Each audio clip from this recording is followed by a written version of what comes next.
Welcome to Flat Earth Debate, Uncut and After Show. I'm your host Nathan Oakley, and if you are new to this channel, or you've not done so already, then be sure to subscribe. Hit the bell notification icon and join button if you'd like to become a Nathan Oakley 1980 channel member and keep up to date with the Flat Earth Debate. If you would like to support the channel, there is a super chat that runs alongside each of these shows while they premiere, and there's also a PayPal, Patreon and crypto link in the info box below the video. Also below this video you can get £50 for swapping your UK electricity supplier to Octopus Energy, and this is of particular note if you drive an electric vehicle. Speaking of patrons, I'm going to do a quick shout out to all of you who do support me on Patreon, so a massive shout out of thanks and appreciation to Canobert, hopefully I've said that correctly, Adam Price, Fibre Oats, Bogey, Michael Kahn, Rob H, Ben White, Maximum Gravy, John Kays, Patrick Gunnels, Banter, Will Brax, Mel B Styles, Troy Shuker, Maris, Hairy Blade, Mobile Max 777, Neo the One, Lost Cat FE, Rob W, Open Minded, Reese Pound, Del West Watson, Muted, Maria Neelands, Unbelievable Productions, Blue Ridge Ranger, The Real Gabster, Liam Nedrick Jr., Abraham Mohammed, Adrian Quintana, Skeptic936, Life is Short, Texas Mike, and David Wayne Foster. So another massive thank you to all of you for supporting me on Patreon. Now I will hand over to whoever is in Discord and Google so you can enjoy their dulcet tones while I set up for today's live show. You know, us kids nowadays with our terminology. You're either a hammer or you're not a hammer. What was that, the apparent hammer? I said, you know, us kids nowadays with our terminology. Kids? How old are you? 34. I was going to say, the average... I see how I called that immediately? That's knowing my stats, that is. I know the age range of my audience. So it's like, kids, if you're in Discord, I'm going to make a good guess that you fit into the stats of my audience, which is the YouTube stats. I don't know about Discord stats. They probably haven't even got any.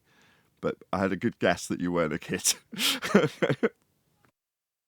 Speaking of kids, whatever happened to that kid that was on? I was a listener back then. I didn't even know how to get on. When you were explaining to him that the moon landing was a movie set. Do you remember that? I've done that lots of times. I'd see it in the thumbnails. When people put up thumbnails for, obviously the moon landing's real. And then the thumbnail has got like a really distinct set line with the backdrop. And you're like, oh my God. If you're brainwashed and deluded into believing that you've actually been to a second law of thermodynamics violation to arrive at a rock in the sky, land on it, you're going to believe it no matter what gets presented to you. So, like I say, even in thumbnails, I can see that. I can see the drop line for the curtain. Now, for me, that's a very obvious thing. I remember JLB pointing out and me going, yeah. Because I'd worked in theatres, so I know what a backdrop's like. You know what I mean? I've seen them been painted.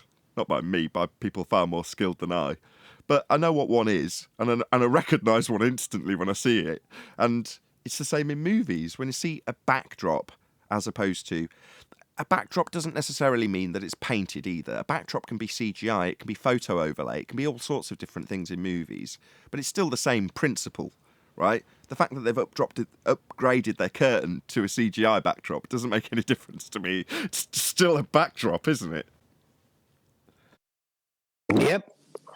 Hey, they're still talking about them moon landings at Gem Pandas and them other channels. They were talking about the formation of planets. It was hysterical. I was in there for about 30 seconds and I just started laughing. That's why they don't come here. So they want to fantasize and romanticize about space. And here it's dealt with swiftly. It's a second law of thermodynamics violation. You can't have gas without containment to develop pressure. So therefore, if the sky was a vacuum, the gas we breathe would fill the space. That area is fake. And that's the end of the argument. There's no comeback from that. It violates a natural law.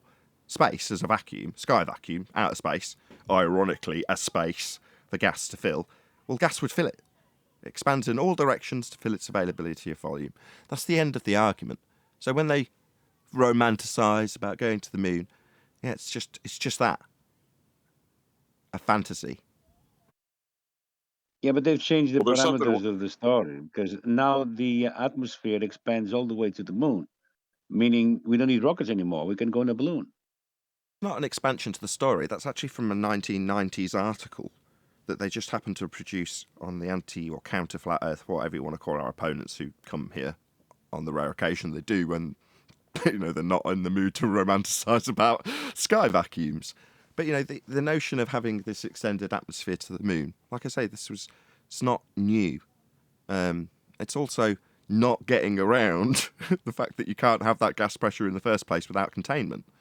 So extending it, you can extend it out as far as you like as a gradient, but you can't have a gas pressure gradient extending to the moon or otherwise without containment in the first place.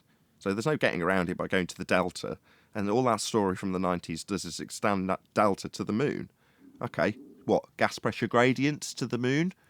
Well, no, because you'd need to have containment to develop the gas pressure in the first place. Not to mention the speeds of this whirly dervish that they've got going through space. But there we go. It's all farcical because it violates the second law of thermodynamics. And the people who are on that server chatting about moon landings, they don't want to give that up. It's kind of pathetic, really. Hey, there's a rebuttal to my the comedic video I made that Protractor put out. Okay, so let's just give a quick summary on your behalf before you launch into demolishing whatever he's put out, which I'm sure will be swift. So you developed the same methodology that they used to make the Earth sphere by way of elevation angles to a celestial body by scale in your kitchen, making the flat plane with elevation angles make your kitchen and house spherical with a radius value that you could show in the maths working. You further went on to use a claim to be debunking of Protractor's making, whereby they take an elevation angle and then ask you about an angle back from the position that you've measured with a given height that they ascribe, because we do not, and say it doesn't work when you double the angle. Well, you then took that, this is John Refracted Curvature, took that and then used it with the exact same example. So my flat ground has been turned spherical with this elevation angle and can't possibly be flat with the same exact methodology. So that's where we're at in this particular tete-a-tete. Go ahead, John. Well, Protractor said that obviously the math proves my kitchen is flat. So my response to him was, obviously the Earth's flat then. Yeah, that's kind of where it, as quick as it went. Did he not latch on to the fact that the maths is actually the same as the maths used to make the Earth spherical? He didn't twig to that then. What a dumbo. Ruhif did. Ruhif pointed out that I understand the math so well that I can't be a flirt. What, you understand the maths of making a flat Earth spherical so well that you couldn't possibly be a flat earther, when the point of the actual demonstration of your understanding of the maths is that it comes from a flat plane in the first instance to give you an elevation angle to turn it spherical. He thinks that by knowing that, that means you must be a sphere earther, knowing that their sphere Earth came from a flat plane, in example with your maths, and farcical use of their rebuttal to show how their rebuttal shows how your flat plane maths from your flat kitchen, made spherical with the globe Earth maths, can't be flat by way of their rebuttal. He thinks that makes you a sphere Earther, Ruhif. What a clown. How do you do that, Nathan? Delusional, idiotic. I don't get it. What it tells me is reasonably telling in the 30 seconds I've had to think about it, is that Ruhif also understands this then, doesn't he? How painful for That's you, what I was Ruhif. going to say. That's what I was about to say. So say it. So verbalise it, both of you. Start with you, Neil. You were about to say that, so say it. I was going to say that then I think he knows, and he's a liar. John?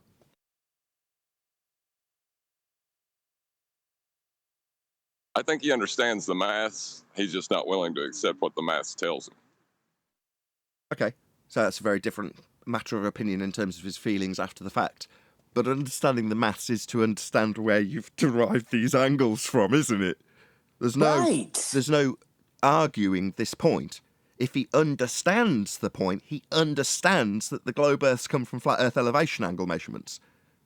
And the delusion part of his brain says, well, that must mean that you, who understand how to derive sphere Earth from flat Earth elevation angles, then you must be a sphere Earther. No, that does not compute. Syntax error, my friend. Well, there's another rebuttal that I got from Discord, and it was that I have misapplied the mathematics, and which I agree. The globe Earth has misapplied the mathematics. Which bit? The rebuttal where you are led to believe that the flat Earth elevation angles used in the first instance up to the star, or in your case lighting fixture, measured back to the Earth when doubled doesn't calculate to the same distance value when calculating a second elevation angle further away from the object you're measuring in the sky, which is how celestial navigation's actually done. But when they bastardise that, they say that it means it can't work on a flat plane. Your understanding of that, or the original elevation angles that gave you a flat plane to give you a sphere, which one are they saying that you are misrepresenting? Because they're both from them. Well, see, with the elevation angle, right, you can determine a height based on that. But when you use the co-altitude to establish an arc, you're measuring apparent drop. So the lighting fixture in my kitchen actually drops because of perspective, but they don't account for that. So that's how they end up with the globe Earth, because they're accounting for an arc that's just perspective. And Absolutely. They don't want to accept that. No, this is Brian's tip at the moment, and I completely agree. Question. Go ahead, whoever that was from Discord. Sorry to talk over you.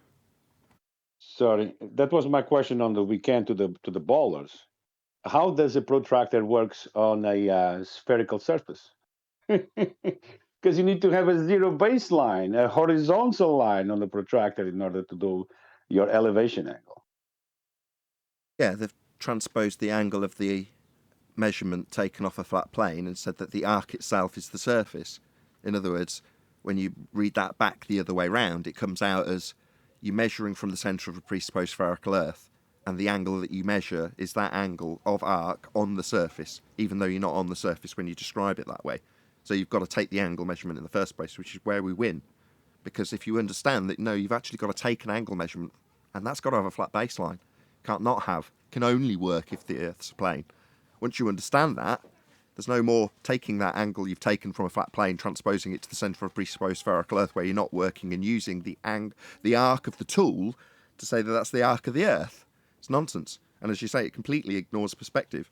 Because what are you doing? You're backing away from something and showing that it gets closer to the horizon. Well, although I don't know what the stars is, I know that what they're utilising appears, at face value, to be an effect of perspective. But they ignore all perspective in any globe Earth claim. So there is no perspective. It's called Earth curving globe Earth claims. Where you go, John. A protractor can work correct. on a sphere as long as you cut the sphere in half. Then you can use a protractor. For every degree on the arch of the protractor, it's attributed a value, in this case, the 60 miles. But it's the degree on the protractor, not on the surface. Well, More on it to a certain is the surface. It's taking the 2-for-1 relationship that you acquire, the distance, by way of the angle. So you're saying the angle that it moves across the sky as you move away from it is proportional to the line along the ground. So you're getting this 2-for-1 out of the angle measurement in terms of the distance to the GP of the star. But that means that they can wangle that relationship and say that, no, the arc that you're measuring is actually the arc of the surface. It's not that we're utilising an angle measurement to give us a distance on a flat plane. That's actually the surface of the Earth. Look, here, the angle when taken from the centre gives you a curved surface. So They're saying that the 2-for-1 is actually the globe surface at the tool's arc. That's what they've done. That's the very nature of the globe Earth swindle. That's how they've done it. Well, and then they wedge in the geometric horizon now. They try to wedge. Do you remember him doing that, George? 50? He was trying to wedge in the geometric horizon. Yeah. Doing a horrible job. He didn't understand his own rhetoric, but he was trying. Well, we only have one horizon, and the horizon in that, begging the question, proof of nothing, perspective hijacking, Earth curve calculator developed from elevation angles taken from a flat plane, has been debunked by the Black Swan. So when they say that they've got a geometric horizon to measure, then it can only be at the dictated maths that globe Earth maths says it will be at, when described as a physical geometric, that's measurable point, called the horizon, otherwise known as Earth curve. That geometric physical tangent point is beyond the limitations of that geometry. That would be Earth sphere radius 3959, putting the distance to the horizon at 1.2 times the square root of the observer's height in feet. And it isn't. It's beyond that. They don't have a geometric tangent point, physical, Earth curve, edge, horizon. That's not what the horizon is. We've debunked it 2 years ago. Now, they all stick their head in the sand for 2 years, and then emerge from the sand when they need a horizon that's geometric again. One of them's Ruhif. Disappeared, doesn't really make any waves or note, occasionally barks refraction alongside other people.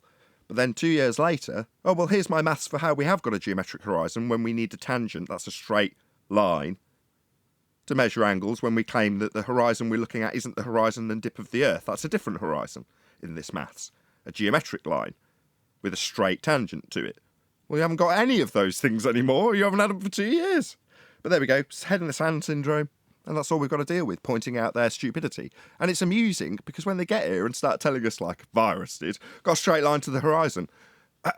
Excuse me, did you say straight line to the horizon? No, refracted line to the horizon. Did you forget 2 years of barking refraction at us because we pointed out that the sphere edge, formerly known as Earth curve, is beyond the geometric limitations of an Earth sphere radius 3959?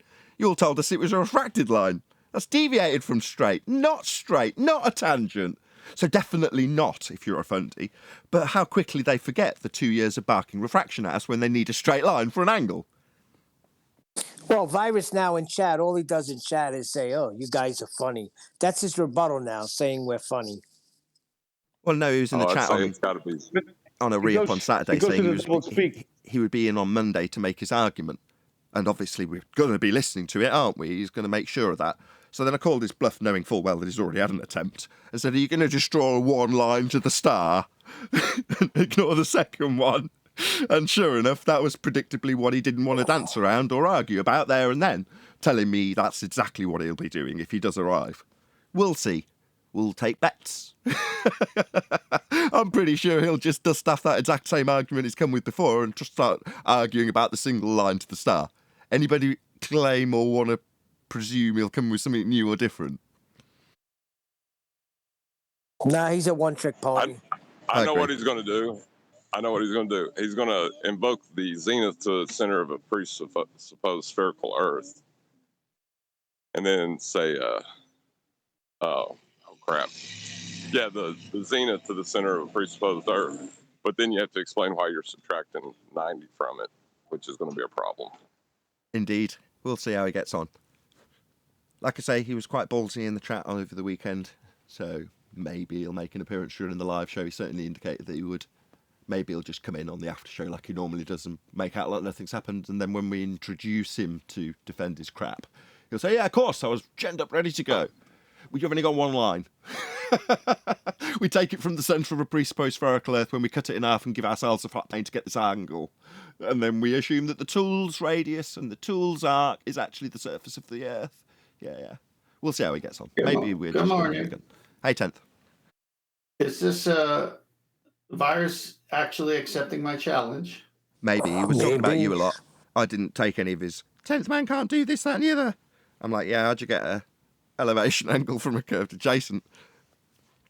Well, it was Friday's show, and I've got a screen capture. I said, how do you ever get a baseline from a curved surface, Proto? And then, of course, Proto never answered, but Virus did. He says, it's not hard, 10th. And then I put down, let me see it.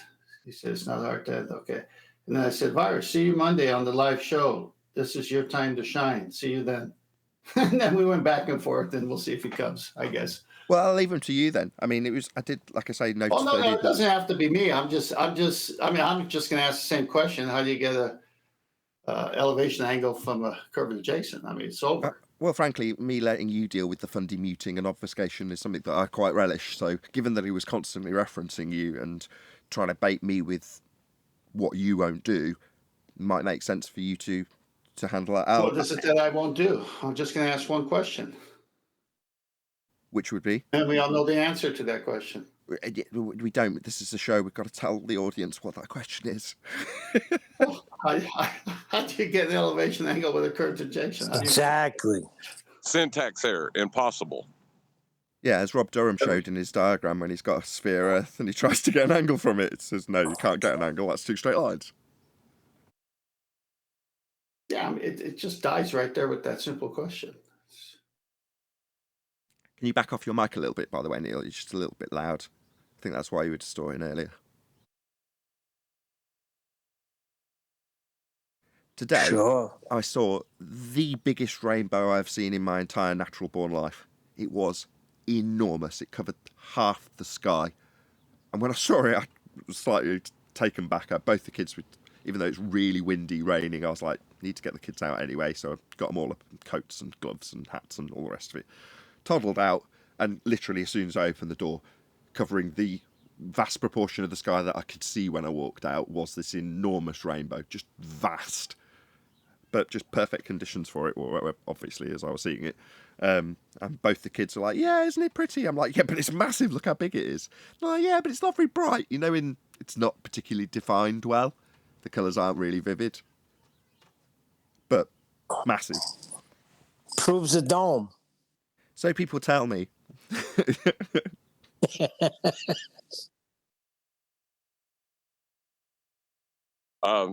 Yeah, there's actually 3 rainbows that I've seen at one time. But that outer one, the biggest one, is usually really undefined, and you know what I'm saying? Like, you can barely see it. Right. Yeah, I've seen that too, yeah, but on a smaller scale. So a double rainbow where the one that's bigger and on the outside edge is less defined, and then you've got a really colourful, bright one. I mean, I can only see maybe 2 or 3 colours in a rainbow anyway, but obviously I can see how vivid it is and how bright the colours are that I can see. And in this case, they weren't. But somewhere, probably below the house line, was another rainbow that was much more pretty. I really want to hand it to John for doing this kitchen video, because it's just a clever way, and everyone will get a good laugh out of it, how you could take a flat kitchen and reify it into a sphere. And that, I think, opens the eyes of everyone as to what the trickery is. Absolutely. I think it's genius, John. I haven't given you much props Sorry, for it guys. either, and I'll take this opportunity to blow a bit of smoke up your ass, because it is genius. Because it wasn't immediate, but almost immediately. You've taken their concept that they've used, and it always frustrates me when they take something that we're not even claiming, rearrange it slightly, position a straw man that we haven't claimed, and then ask us how we solve it. It's a fairly regular pattern. So for you to just take that and go, okay, we'll employ that in my kitchen, with a flat, obvious surface being used because it must be to acquire these angles, just like you do with a sphere. I think it's absolutely genius. What they're going to do, because our response to them is to give them back their exact same maths, which has come from a sphere in the first place, so it makes total sense for us to poke fun at them. And that's precisely what you've done. I think it's genius. Where do we find this video? On John's channel. Someone will post a link, hopefully, in Discord for you. I'll play it. If someone posts a link in Discord, in Skype in Master B, I'll play it right now. The second one. We'll see. I might get to play it before the live show. Hold on, I'll go get it. I got to step out though to do it. No worries. Thank you very much. What's up? Anything new in the FV community, bro? This is it. We are at a stage now where we've got a flat plane needed by both sides. I mean, this is relatively new. It's only... It's the same thing. I know you've been here since that's been an event, so this might not seem like new stuff to you, but, you know, you spend a year or two with the Black Swan, and then you spend half a year or so explaining how the sextant works and getting to grips with it, and then you end up with it all culminating in this argument where both sides need to actually establish a horizontal. I think it's great. It's only been the last 2-3 weeks that's been the case, though. It's new.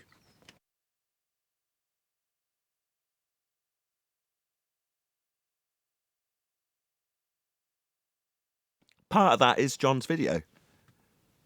It's strengthened and re-emphasised the argument really beautifully.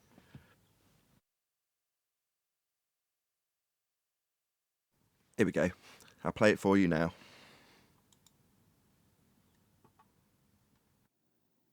Hey guys, welcome to another episode of Bunk and Debunk. Debunk's in bed again, but there's some people out there saying that my kitchen is flat. And I'm just going to go ahead and prove to them how they are wrong. Now let's go over here to the math, because math is reality as we know. Here we go.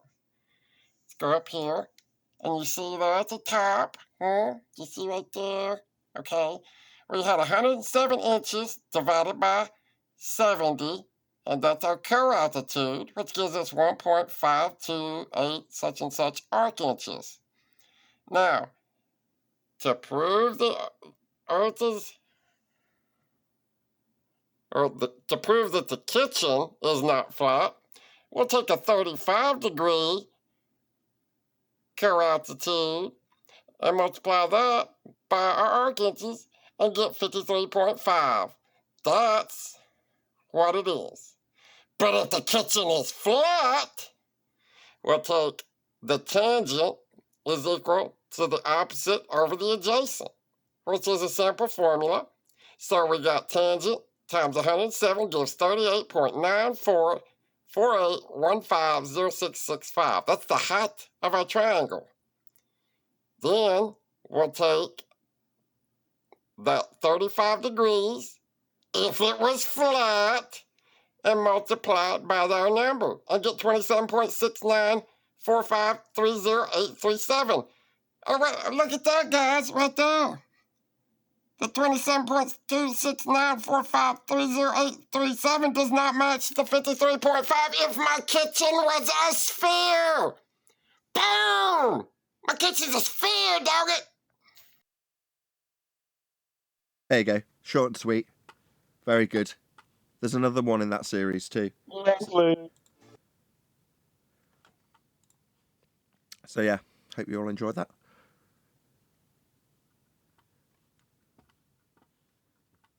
Yes, we all enjoyed that thoroughly. Oh, well, that's good to know. That was good. The voice drives me crazy, John. It's perfect, John. Don't change the voice. Yes, the voice is perfect. But he breaks through. You could hear it's John every now and then. Oh, that doesn't matter. Who cares? Is he sat across you at lunch now? Well, I don't like the voice, and I'm allowed to have an opinion. The voice was meant to be annoying, Neil. That's why I did it that way. Perfect. Okay. It's perfect. It's just irritating enough to annoy the person that's trying to concentrate on your bastardization. Not even bastardization, your repackaging of their exact same argument and putting it back to them with a stupid voice. That's perfect.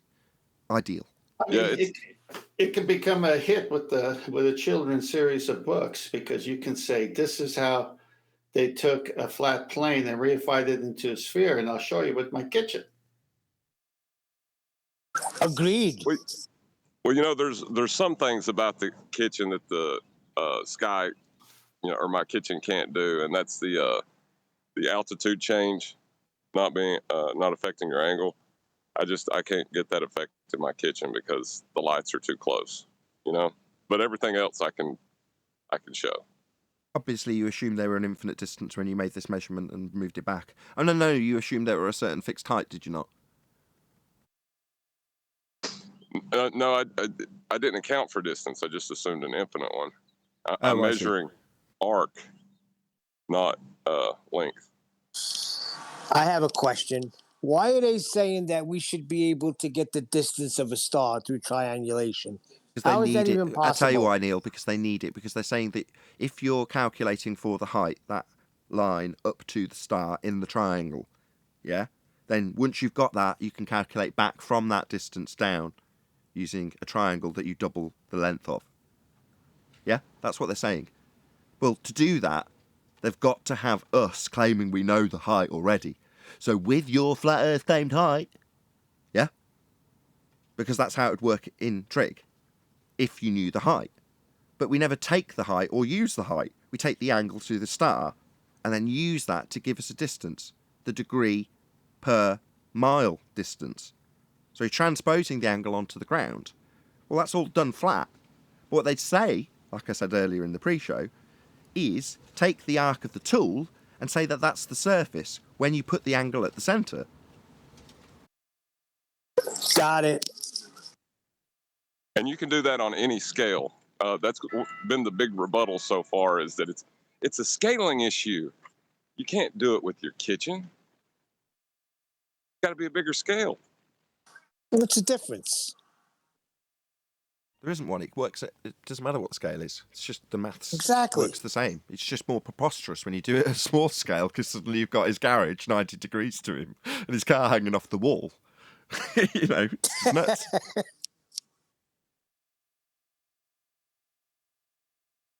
Yeah, in none of my reading have they ever used a sextant for angles of elevation to a star for the distance or the height of the star. It's just the angular relationship that they're looking for. That's a red herring. Well, I think that's why they call it an altitude angle, to throw people off, because they're not concerned with the altitude either. They're assuming it's an infinite altitude. So why do they call it an altitude angle? Well, it's an altitude straw man that we don't claim here. So in most settings, that'd work, because they'd say, okay, you say the height is 3,000. Just plug that into the trig, given that you know the height. It's like, well, how did that work here? When anyone was asked in my comments, what's the height? I didn't see anyone give them a height, but they needed it before they got here. But they just didn't get it from this channel.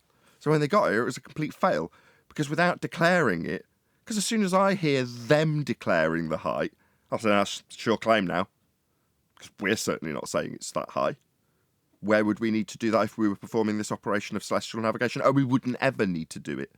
So why are you doing it? Oh, because you say we say we've got a height. Well, we don't say we've got a height, and we don't use it if we're employing the technique of celestial navigation.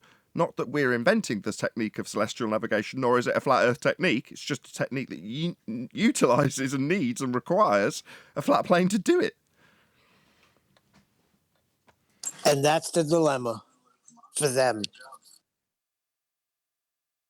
Well, they can say I'm wrong, and then by proxy say the globe Earth's wrong, or they can say I'm right and then accept my kitchen's a sphere. So, Or they can lie and say that there's a scaling issue.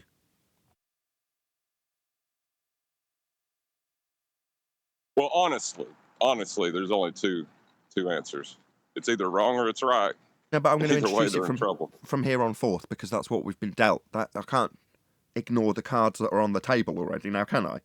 So there's three options. I thought it was a path of just two roads. One being accept the inevitable, because you've got your side requiring a flat plane to make these elevation angle measurements to imply that you've got a spherical Earth, and take those angle measurements to the centre of it and make the arc the surface when projected out from the centre. You've got to do all those things by way of an angle measurement off a flat plane. So you either accept the flat plane, or what was the other alternative at that crossroads? I forget. I think it might have been the case that I've always said the only other alternative is lie, actually. There were only two crossroads. It's lie or accept that it's flat. Yeah, because nobody in their right mind would assert my kitchen's a sphere, I don't think. Not when you're doing it in parody. Right, You're so doing it for them. If you're using their argument to say, okay, these flat Earth elevation angle measurements to make Earth's sphere are taken off a flat plane, here's how I do it with exactly the same method on my kitchen floor, with flat Earth being the method because the angles require it to be so. Even if you say the floor isn't flat, you have to take it as such to get angles. So, with the premise in place that it must be flat to do this to get the angles, you then turn your kitchen spherical. And they say, yeah, but if I use the angles backwards in the trig that isn't being used anywhere in this methodology, I can say that it doesn't work on a flat plane, because they're referencing the sphere Earth. But you're always going to be referencing your kitchen, aren't you? Oh, my kitchen isn't flat because... And then you just lay out what they've stated. Genius. Absolutely genius.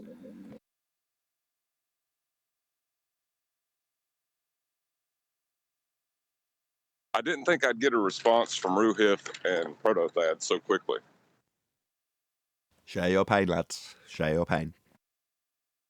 Well, they don't like it when you take their methodology and apply it to your flat kitchen and make it a globe. And now all you got to do is get 99% of the world to believe it. Did you say my methodology? No, their methodology. Oh, yeah. Yeah, so, they have 99% of the people in the world believing their methodology that the world's a globe. You took how they did it, you applied it to your flat kitchen, and now we got to start all over and get 99% of the people in the world to think your kitchen's a curved surface, like a globe.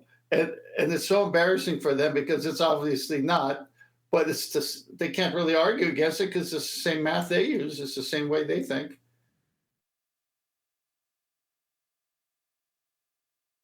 Well, I keep on, like, it's just part of me. I keep trying to figure out, like, an angle you could argue it at. And I just can't find one because, like you said, you have to accept that you're taking an angle measurement before you can even enter into the argument. There's no way to do that off a curved surface. Yeah, and that's what stood out in the research right away, that the sextant is an angle measuring device. And then you just go define what an angle is. Doesn't match anything they say. And then you get down As to long what? as you're within 5% is fine. Within 5%, within 5% of what? What they derive from a flat plane. Even that doesn't stack up, because if you say it's got to be within 5% of their spherical value, they got that value from measuring elevation angles off a flat plane.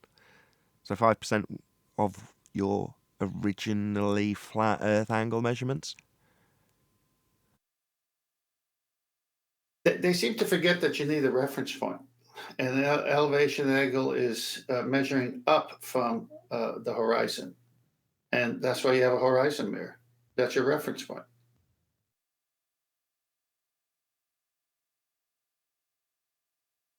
I mean, Which you will have to correct for. just before we get into dip correction, typically with these arguments, we see what's going to be the rebuttal moving forward pretty much straight away. What have we had in this instance, other than what you have immediately spun round and laughed in their face with, John? I mean, nothing. Literally nothing.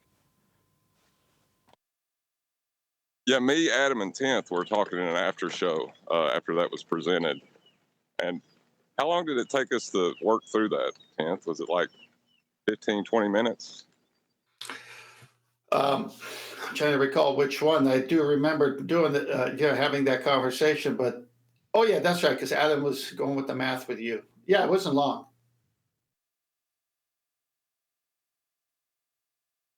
I mean, the template's there. It's their template. Just apply it to your kitchen, apply it to your living room, apply it to the inside of your car. You can embarrass them all over the place with that template. Got to spin this into a sales pitch, 10th. Did you want to live on your own planet? That's a good one. Well, now, Thomas Young hold told on us a how to second. do these things anyway. You're going to need a flat plane. Hold on a second. As a legal argument, since the globe Earth mathematics is accepted, could you assert your house as its own planet? That would be the kind of farcical legal endeavour that would get you noticed, in terms of, if you're going to tell me that the Earth's a sphere based on these mathematics and I can apply them in the exact same fashion to my kitchen, I can register my kitchen as a planet. Maybe you ought to do it with an old Volkswagen Beetle. Fits the part. Well, that seems like something Anthony might try, doesn't it? Well, listen, on Gem Earth planet. Pandas, the nonsense they were talking about with planets and their formation, I think it would be good. Well, I definitely need to talk to Anthony. I don't know if he would try it, but I'd like to hear his view on it. I think the kitchen is perfect, because then we can easily cite the Big Dipper. What would the kitchen planet be named? Planet Kitchen, obviously.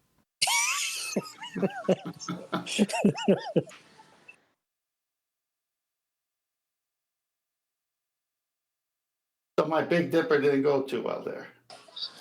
No, it took a dive. That's hilarious, though, when you think about it. Well, don't worry. I think if I work on it, it'll just pan out. Kitchen pan, I got it. Yeah, but you didn't get the Dipper. Oh, I got the Dipper.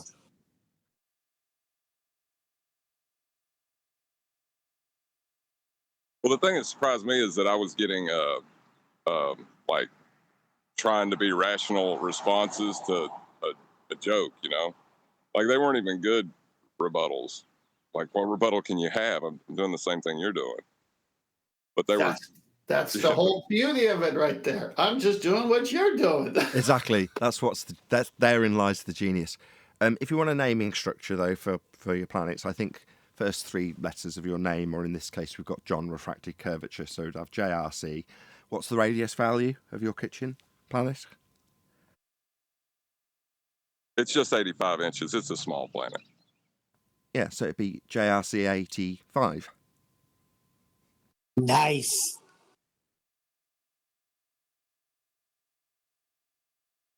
That's the scientific name of the planet, right? Yeah, Planet Kitchen has obviously a scientific name, and that's JRC 85. Oh, this is And I'm sure it hilarious. has a twin planet as well. Oh, there may be many. JRC 85 may indeed be twinned with many other planets in the same way as districts are twinned with other districts here in Europe. This is cracking me up. This is what they were talking about on Gem Pandas. I can't believe this is hilarious. Well, if I just think of this, if I have a circular stain on my ceiling somewhere, then I can assume that circular stain is the same size as my kitchen, and I can derive a distance to my lighting fixture. That's correct. You can then insert the R value of your own sphere kitchen radius and derive the actual distance in your philosophy. Wait a second. Can you? All right. This is what they were doing too. They were saying when these planets were formed. Can you date when this planet was formed? This planet kitchen? I don't know about dating it, but certainly I suggest that the next step would be to apply Kepler's third law of interplanetary motion. Obviously, you'll have to make an assumption along that line. So, given your kitchen radius, maybe assume that one of the stains on the ceiling is the same radius as your kitchen, in the same way they did with Venus. Well, Yeah, on but my don't walls, forget that it's not the fan that is spinning, it's actually the kitchen. Oh yeah, we can cover all that later, but I'm just saying in terms of what John's asking about, he's asking about distance to what are, for the mathematical purposes on a sphere Earth and also in a sphere kitchen, assumed to be infinite. If you then wanted to ignore that, put it in a separate box, put it up on a shelf, and then derive some different mathematics, you could potentially apply Kepler's third law of interplanetary motion. Not that you've got any motion, but obviously that's where your assumption with the ceiling plan will probably come in. If that's rotating, you can make the assumption that the kitchen itself's rotating and maybe apply Kepler's third law. We'll see how it goes. John, I would suggest doing another video about your video, showing the derivations where you got everything, so that we can pinpoint exactly how we can translate this to the Earth. see, Brian was asking me to be serious about a video and actually just like walk through the mathematics, like I was going to do it for my kids or something. I think that would Well, be you don't worthy. have to be. That would be a worthy follow-up. So instead of doing it in a we're taking the mickey out of you, say in the most deadpan way that you can, the exact same information, but with it laid out on a nice, not on the screen with it shaking around with a screenshot of the maths, or maybe a PowerPoint where you go through with each part of it coming up on screen as you talk about it. But in the most deadpan way, talk about how you make your spherical kitchen. With no jokes, just deadpan, this is how you do it. This is how I'm going to make my kitchen spherical, and then show how it can't be flat afterwards. Do the whole shebang. Use the Protothad rebuttal to show, after you've derived your spherical kitchen radius, how it can't possibly be flat by way of the angle measurements not working when you use the values in the same way you did in that response video. So just do the full shebango, but in deadpan mode rather than sarcastic mode. And you owe it to all the people who commented about your video to show them the proof. So come on, John, show them the proof.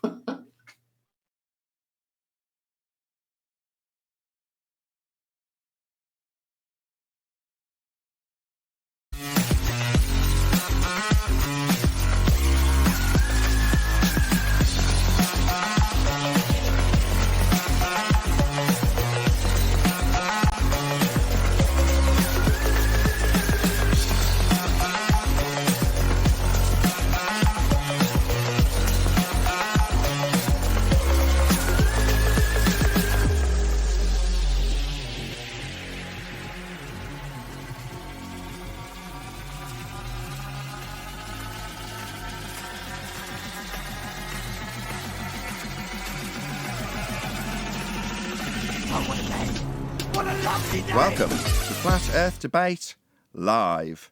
I'm your host, Nathan Oakley, and if you are new to this channel, or you've not done so already, then be sure to subscribe, hit the bell notification icon and join button if you'd like to become a Nathan Oakley 1980 channel member and keep up to date with the Flat Earth Debate. If you would like to support the channel, there is a super chat that runs alongside each of these shows while they are live, and there's also a PayPal, Patreon, and crypto link in the info box below the video. Also below this video, you can get £50 for swapping your UK electricity supplier to Octopus Energy, and this is of particular note if you drive an electric vehicle. Most importantly, if you'd like to join the discussion, simply mute the page you are currently watching, then click the link in the info box below this video to join the panel and express your views on the nature of Earth. If you do join, please don't swear. If you do, you'll be ejected, and if you are, please don't try to rejoin the stream using sock accounts. You'll be warmly welcome back on the next stream. Please also share the show on social media. Sharing the show obviously increases the live audience, but this in turn increases the chances of a more diverse panel, so please share the show on Facebook and Twitter. One last time, if you're new to the channel or you've not done so already, then be sure to subscribe, hit the bell notification icon and join button to keep up to date with the Flat Earth debate.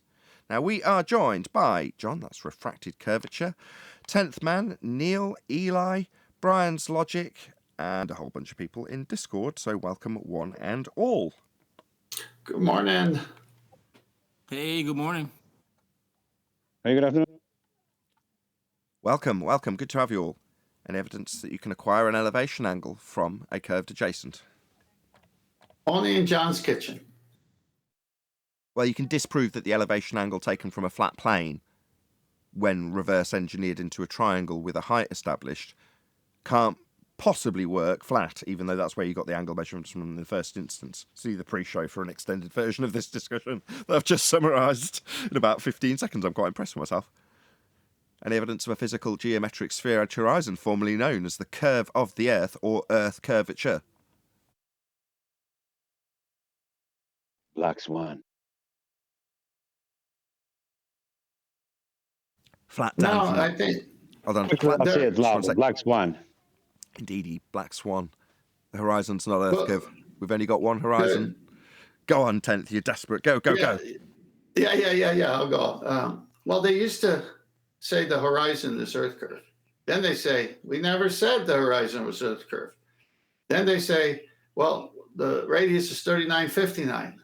Okay, let's do some math and see where it would have to be, meaning no further than at the different elevation heights. And, well, it's there, but you can't see it. Well, okay, well, if you've never seen it, how do you know it's there? I mean, do you know how ridiculous this is? John's kitchen makes more sense than this. Indeed. Quick shout out to Flat Dan, sorry, Eli. He says, just wanted to say thank you for all the work you do. Your shows are always a highlight of my days. Well, thank you very much indeed, Flat Dan. Smash the super chat to support this channel. Really appreciate it. Go ahead, Eli. My bad. Yeah, if something is geometrically in the way, it doesn't just disappear. The light from that obstruction has to reach your eye. It can't not be there. Well, it can not be there if they're lying about it. What and obviously there is no... A hill that gets in the way doesn't suddenly not get in the way. Correct. Right. Well, they say the hill that was formerly in the way of things blocking the bottom is now projected up 10 miles beyond the thing it was formerly blocking. It makes absolutely no sense. It can't possibly be the case. And if it is the case, the horizon that you're looking at that's been projected up beyond the thing it was formerly obscuring with its geometric physicality isn't geometric at that point. And their claim of a sphere Earth edge horizon physically blocking things comes with the geometry to claim it. That would be an Earth curve edge horizon that they claim blocks boats and buildings, which doesn't. As I say, if claimed to be projected up beyond the thing it's supposed to be blocking, it's not geometric, it's not Earth curve. We've only got one horizon, and the horizon in the begging the question, proof of nothing perspective hijacking Earth curve calculator was, before the Black Swan, physical and geometric, claimed to be blocking things. Now, it clearly isn't. Our own opponents tell us how non-geometric it is. Well, if the horizon was curvature, refracted or not, you couldn't take elevation angles from the surface. That's correct. So further to their response to the Black Swan argument, which is to say that all lines to the horizon are in fact bent at a radius value, they call terrestrial, otherwise known as refraction, baited and switched to a 7/6R value, as done by Mick West, a nauseous basis, constantly does it, bait and switch people with actual refraction or refraction and sugar water, false equivalence, and then slips in 7/6 of the radius value in substitution once your back's turned, looking at some commotion he might have caused. But ultimately speaking, they need R for their refraction when they claim that, which is a paradox because they get their refraction that they're claiming the horizon's been moved with from a geometric measurement because it's based on R. Terrestrial refraction, or sphere refraction, or atmospheric refraction, or standard refraction is based on a radius value, derived at the horizon, which you can no longer measure if you're refracting it, paradoxically speaking. So it's a complete shit show. Meanwhile, when they claim it, which they do and have for 2 years, oh, there's no straight lines to anything. Well, then you're never going to get an elevation angle measurement then, are you? Because that's a straight line. Angles are straight lines. If all lines to the horizon, which is the thing you're using when you grab a sextant, are bent, then it's useful for nothing if you're on a sphere. Further to that, you can't get an elevation angle from the curved surface. It needs to be a straight, flat baseline. Happy days being a flat earther's quite good at the time. This time, 2022, if anyone's watching this after the fact. Happy days. Any evidence of axial rotation of the Earth-based variety? You and your reference frames are ruined. Simon Dan, you will never live that tweet down that you proactively sent me for absolutely no reason. You and your reference frames are ruined. Given that the globe Earth claims 2 reference frames to demonstrate a Coriolis drift, telling me that they're ruined isn't really a good attack method. Hey, Simon Dan, especially as we're still mentioning about 3 years later. Yeah, it's his peak accomplishment. Telling me that the He's reference never gonna frames... surpass that. His peak accomplishment is telling a flat earther that the reference frames used by globe Earth claims of Coriolis are ruined. Yeah, what an achievement. You know, Coriolis is going to be one of those arguments whenever I get to how my kitchen is spinning. That's just going to be fun.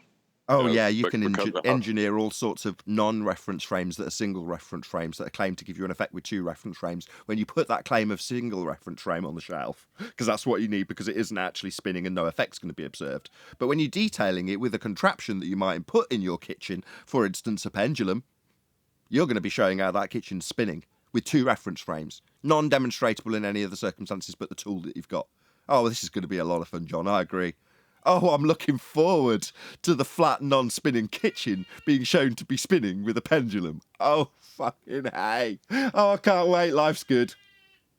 But the thing is about if you're going to try that, you could actually take a merry-go-round and then simulate it to be a kitchen and spin it really slowly and then try a pendulum on that to see if there actually would be a deviation. Oh, there's going to be more than that, Arwin. We're going to have conservation of angular momentum going on. There's going to be all sorts of bullshit. It's going to be great. Looking forward to it. That non-spinning spinning kitchen's going to be spinning in a reference frame that you aren't experiencing and not observing, but it's going to demonstrate it with a tool that you can experience and observe, I assure you, Arwin. It's going to be cut and dry, non-confusing, clear as mud. And when you don't observe it, it's because that it's spinning at the same rate of that kitchen. If we don't observe it, you and your reference frames you're claiming to prove the kitchen is spinning are ruined, John. Should it be shown to not give the effect that you're claiming it will have in your spinning kitchen, then you and your reference frames are ruined. Yeah, the kitchen and the air in the kitchen are spinning all together. So when you look at the fan on the ceiling, it appears the fan to be moving, but it's not. Yeah, I think we're getting a little bit of... You've only got a rudimentary understanding. You just don't understand sphere kitchen. But we'll get there. We'll explain it to you. Don't fear. Go ahead, John. We're getting a little bit ahead of ourselves. First, I have to establish the law of interplanetary motion within my kitchen.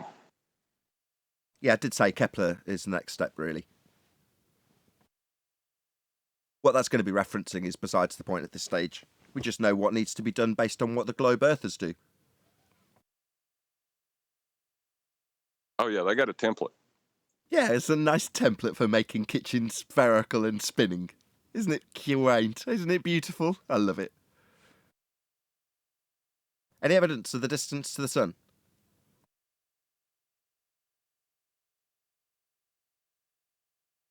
There's no distance to anything. In John's kitchen, where is it? It's infinite, right, John?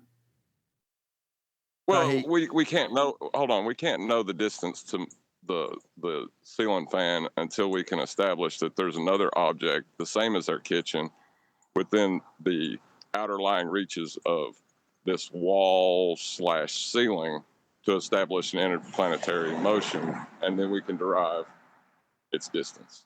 Yeah, we'll cross that bridge Yeah, but how many Darwinian units? No, we don't need Darwinian units. 3. Look, let's not try and imprint things that aren't necessary.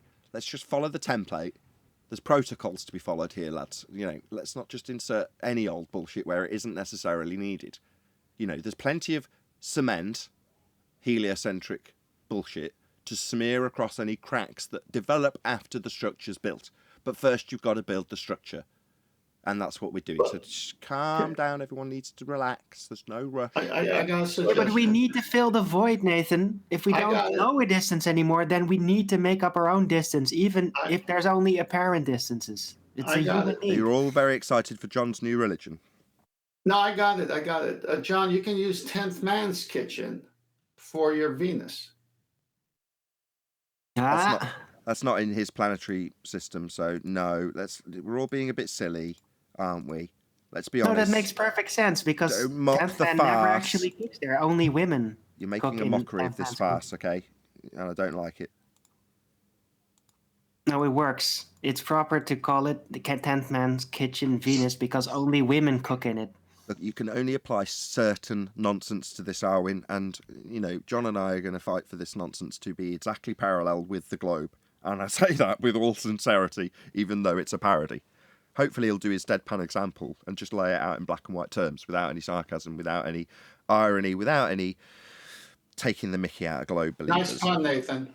Deadpan example. Nice pun. Yeah, very good. Boom, boom. Deadpan in the kitchen sphere world is, yeah. I've not made... That's fitting. My joke? Thanks. Neil's so loud. I've not made fun of the Globers. I've made fun of their argument. Now, if they want to ascribe themselves to that argument, that's them choosing to, I don't know, become one with the joke. I don't know. Accept the flat Earth that was required to make your kitchen spherical, and then realise the ironic truth, and in some cases devastating truth, that's how their sphere Earth paradigm's been developed in the same way. I mean, there's going to be a lot of contemplation amongst anti-flat earthers in this regard, but this is the only people that this will necessarily appeal to, because they're the only people that have taken it to this level. Normies won't get this. This isn't going to convert anybody on the normie globe side, just so you know. John, I have a question about your kitchen, right? Do you have central heating? Yeah. Right. Well, then you can speculate that the molten core of your kitchen is actually hot water. Beautiful segue. Any evidence of a self-perpetuating molten iron core at the centre of a presupposed spherical kitchen? Well, obviously, since it's spherical, and Arwen is pointing to the hot air coming out from the vents, it would be a necessity that there would be a liquid like water down there, since oxygen's being produced. I think Arwen's onto it. I think there's potential for a backstory for a fictional molten iron core that you can never achieve or ascertain in any physical reality, because that's obviously a lot more akin to the sphere Earth claim. And then start making up stories about the other planetary motions of other derived sphere kitchen planets or garage planets or condo planets that might have perhaps interacted with your sphere core at some point.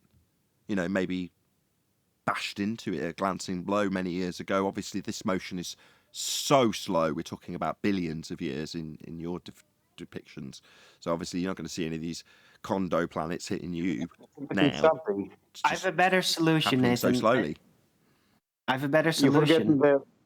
You're forgetting the T waves and S waves caused by the cabinets in the kitchen. That's a measurement after the fact. Again, you're getting ahead of yourself. Arwin, go ahead.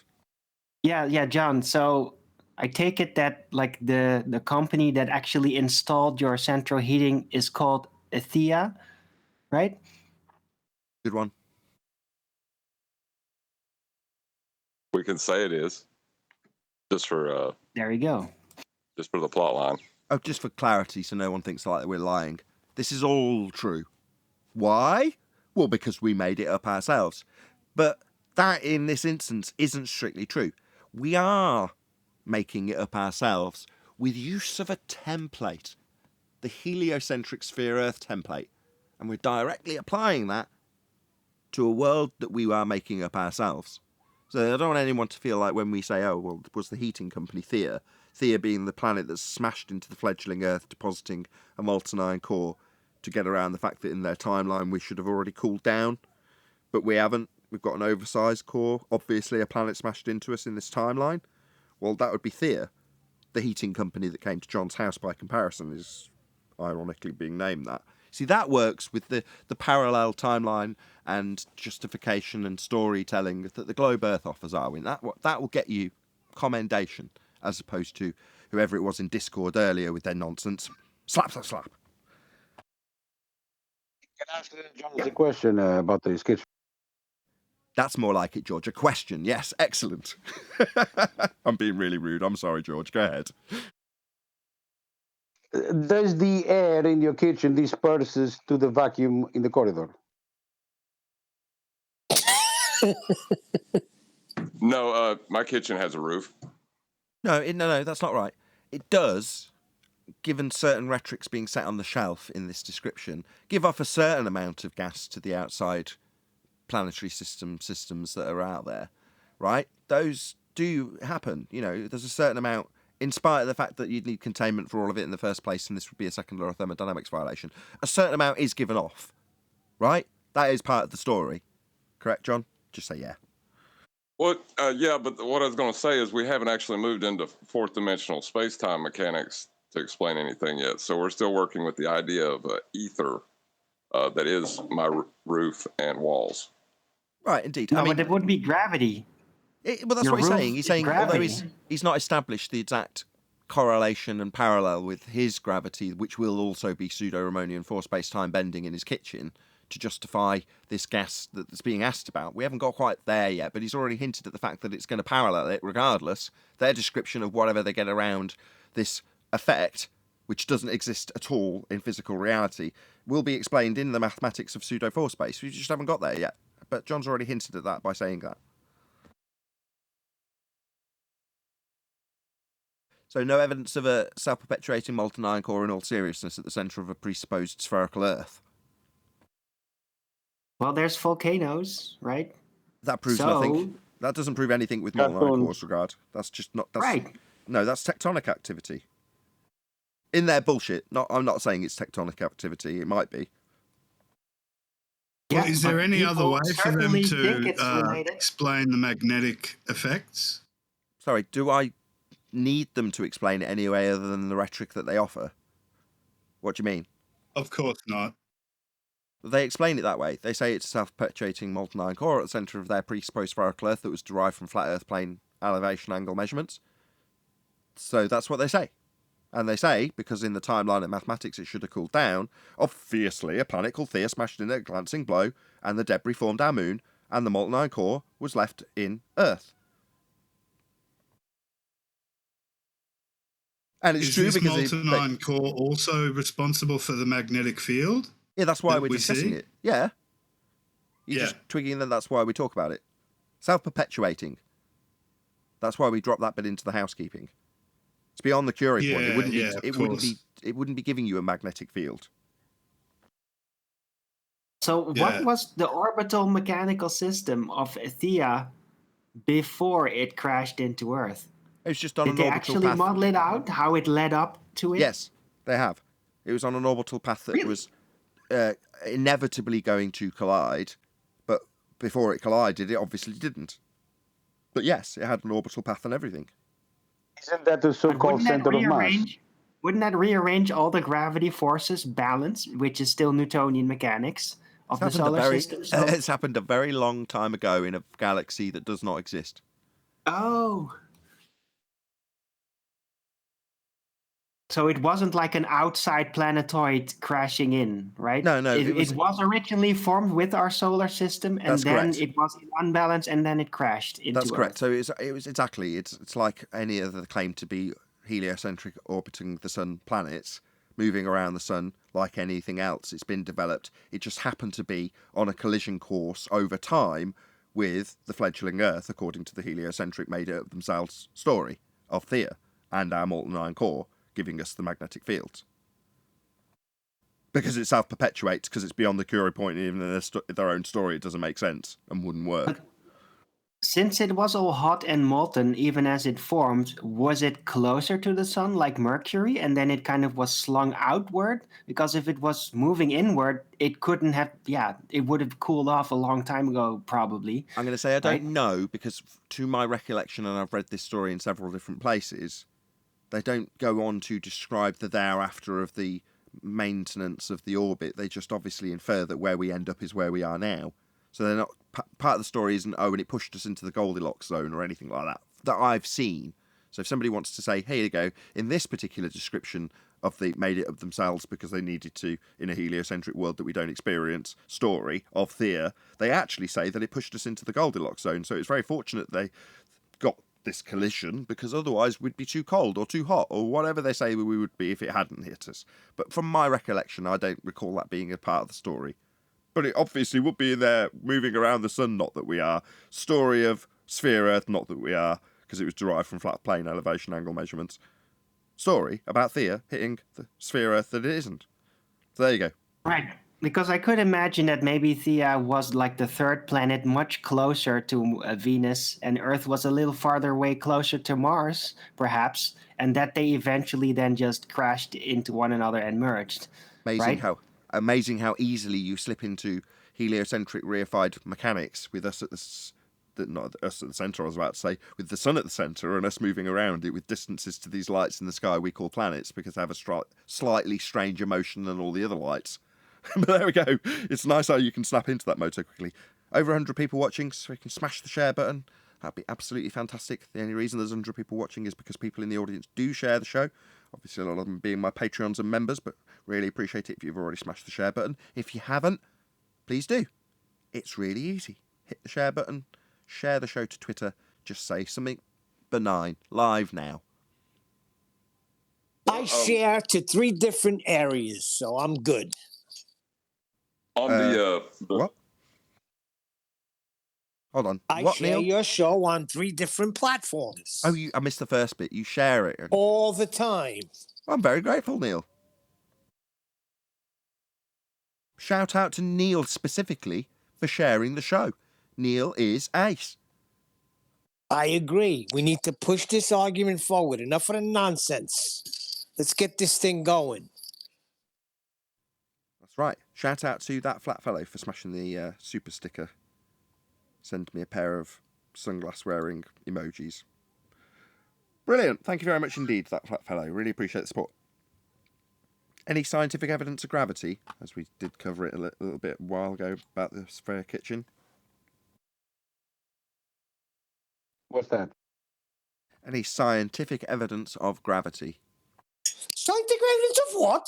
Gravity! Shout out to Travis. A plain truth. Subscribe today. Often gets brought up in the BLMSB 69 Black Swan argument because he's went to a similar location and caught similar evidence, makes similar arguments. Talks a lot of nonsense Like about I ether always bands as say, well. they don't. Go on, sorry. Like I always say, they don't even have a definition for gravity. Don't you see the gravity of that? They don't have a phenomenon. There's nothing actually happening when they describe something occurring in a pseudo-Riemannian force-based geometry that doesn't exist in physical reality and only exists in the abstract maths. Further to that, the out-of-date rhetoric of 107-year-old Newtonian gravity, again, doesn't manifest in physical reality. Mass does not attract mass. Gas disproves that. Gas expands in all directions.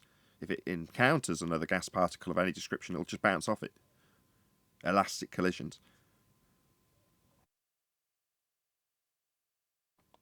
Any single viable hypothesis from any of the fields of astronomy, cosmology, or astrophysics? Not yet.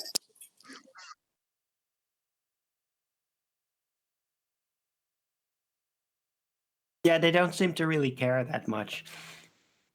I don't know. We lose sight of the fact that the globe does very much claim that the whole body of science is behind them in their assertion that we're standing on a spherical surface, and it's all pseudoscience. our opponents here in this arena, which this chessboard's definitely been set up in a way that we are now debating outside of the rhetoric of Sphere Earth, hence people like Simon Dan saying you and your reference frames are ruined, because he's attacking flat earthers as an anti-flat earther and not realising that the very claim to be refutation of what we state, which is we don't see Coriolis effect as claimed, ruins the original claim that we do see Coriolis when he says the reference frames used to describe the effect on a globe are ruined. Well, that's a tiny corner of the internet hearing that, because he's not putting that crap out on his show, is he? 220-odd thousand viewers, or plus, maybe up to 1 million. I don't know. I haven't watched Simon Dan's numbers recently. I'm sure he's doing fantastically as an anti-flat earther with the same titles and tags as we have, because he's not deemed fringe, because he's telling everyone we're wrong. But ultimately speaking, he's not telling his audience that the reference frames used to claim that the globe is spinning are ruined. He's telling me that via Twitter. He would go against Neil deGrasse Tyson if he said it to anyone else. Right. My point being that we're arguing about nonsense that isn't the globe claim, and we lose sight of that when we start asking for any single viable hypothesis from any of the fields of astronomy, cosmology, or astrophysics. The reason QE was so insistent on that being a housekeeping question is because that is very much the Western world way of things with regards to the sphere Earth. Claim that the science proves it. When Neil deGrasse Tyson infers that science is right whether you like it or not, he's talking as a heliocentric priest and inferring that he's got science for that, and he hasn't. That may be well true in terms of establishment of cause and effect by way of systematic experimentation based on a hypothesis, but that isn't what he's got. But he implies it with a true statement that science is correct whether you like it or not. That would be to say that once you've established the cause and effect with an experiment based on a valid hypothesis, based on a valid phenomenon that you've observed in nature, assume the cause, varied it, and proved that you can cause it, that's science, and does prove things, and is right whether you like it or not. He just doesn't have any. He's just hijacked it, and infers that his pseudoscience, which hasn't had that method applied, is actually proving his sphere Earth claims. It's done by implication, but that is very much the way of the Western world scientific viewpoint when they claim the Earth's a sphere. They don't have any science, is the point. They have pseudoscience. They just say science. Right, that's what that guy Zetman that came in so upset with you and everything else, that he doesn't understand that he's following pseudoscientists. There's a third part, Nathan, that's important. It's not just a valid hypothesis and a valid natural phenomenon, naturally observed phenomenon. It's a valid testing of that, an adherence to the scientific method. That's where a lot of that's like the real point where pseudoscience gets the foot in the door. They don't do a correct. They started not doing correct tests, correct experiments. So that's when, if you can mess around with the experiment, then you can make anything science, if you know what I mean. Right, they've called their gadgets and gizmos science, called them experiments when they're not. That's a beautiful point. I was talking to flat earthers as well, who think that the scientific method is a materialist's rigid way of doing things, but that's only because they don't want to have a phenomena to observe, and so ultimately they want to beg the question. That's the only reason anyone would be against the method. Yeah, they can't beg the question with the elevation angle argument. And we'll get back to that in a second after I shout out Retro Bill. For smashing the super chat, it says, Nathan, what is the origin of John's Kitchen? Sorry, but I missed the show when it was introduced. No worries, I've posted a link in the video and it was discussed at length, along with playing the video in the pre-show today, which gives me a great opportunity, Retro Bill, to plug becoming a Nathan Oakley 1980 channel member today, because you get to see that as soon as the after show later on this afternoon is finished recording. I immediately upload it for members only, so that extensive discussion in today's pre-show is available to members as soon as it's been recorded. So become a Nathan Oakley 1980 channel member and you can watch that as soon as it's published. If you're not, subscribe to my second channel, which is Nathan Oakley channel, where the Uncut and After show we are talking about, that comes out for members only immediately, comes out 2 or 3 days later on the second channel, which is growing nicely. I hadn't been watching it yet. It's got over 7,000 subscribers, the second channel. It's like my backup channel. It's doing really nicely. Maybe because I occasionally, like now, do plug it and point out that you don't have to be a member to get these shows. You just get them a bit later if you're a second channel member, and that's called Nathan Oakley. Links below. Let's move I on. can actually answer his question. Go ahead. So I did some research, and it turns out that John's kitchen actually didn't originate with John. It turns out that some previous owners actually measured the radius as well. One, Mr. Albert Rooney, I think he used an off angle off a chair. And then another owner in the deed records turned out to be Erica Tostanes, and she used shadows also. So turns out this is a well-established fact in antiquity that hits the sphere. Indeed. And if you doubt this, you can go look up the records, but not for 2 weeks because I'm not going to enter it in until 2 weeks from now. But don't worry, it'll be 50 years from before. We can sort that out with the memory hole. But I think that's excellent because, yes, indeed, Erica's mathematical derivations are going to be documented somewhere. I'm sure we can scrape through and find them and imply that they've come from somebody who we will make up, named Erica Tostanes. And good old Al, he also derived a method, like you say, with a chair, and he derived the height of the chair with a flat plane elevation angle measurement and some trig to then derive a spherical radius, which will absolutely match up to the 85 inches. I'm pretty sure of that. In fact, I'm certain, because it can't not be spherical. John's shown that.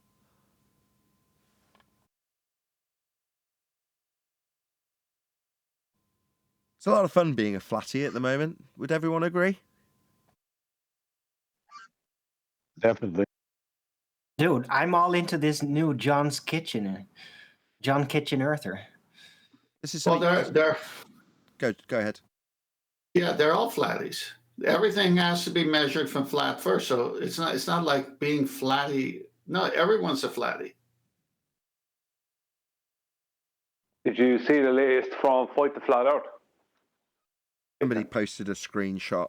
No, it wasn't a screenshot. It was Flatsoid. So Flatsoid published a video that was like words to the effect of "fight the flat Earths off his head," and then he went through in a comment that he'd made and laid out as he was typing. He cut it down to 60 seconds. I love videos like that, where he just one by one demolishes every single thing that the guy said, pretty much as he's saying it. And like I say, Flatsoid managed to do that in a 60-second video or less, which gives you an idea. But go ahead, I'm sorry to steal your thunder by plugging Flatsoid, but shout out to you, Flatsoid. I did see your FTFE video. But go ahead, Brian.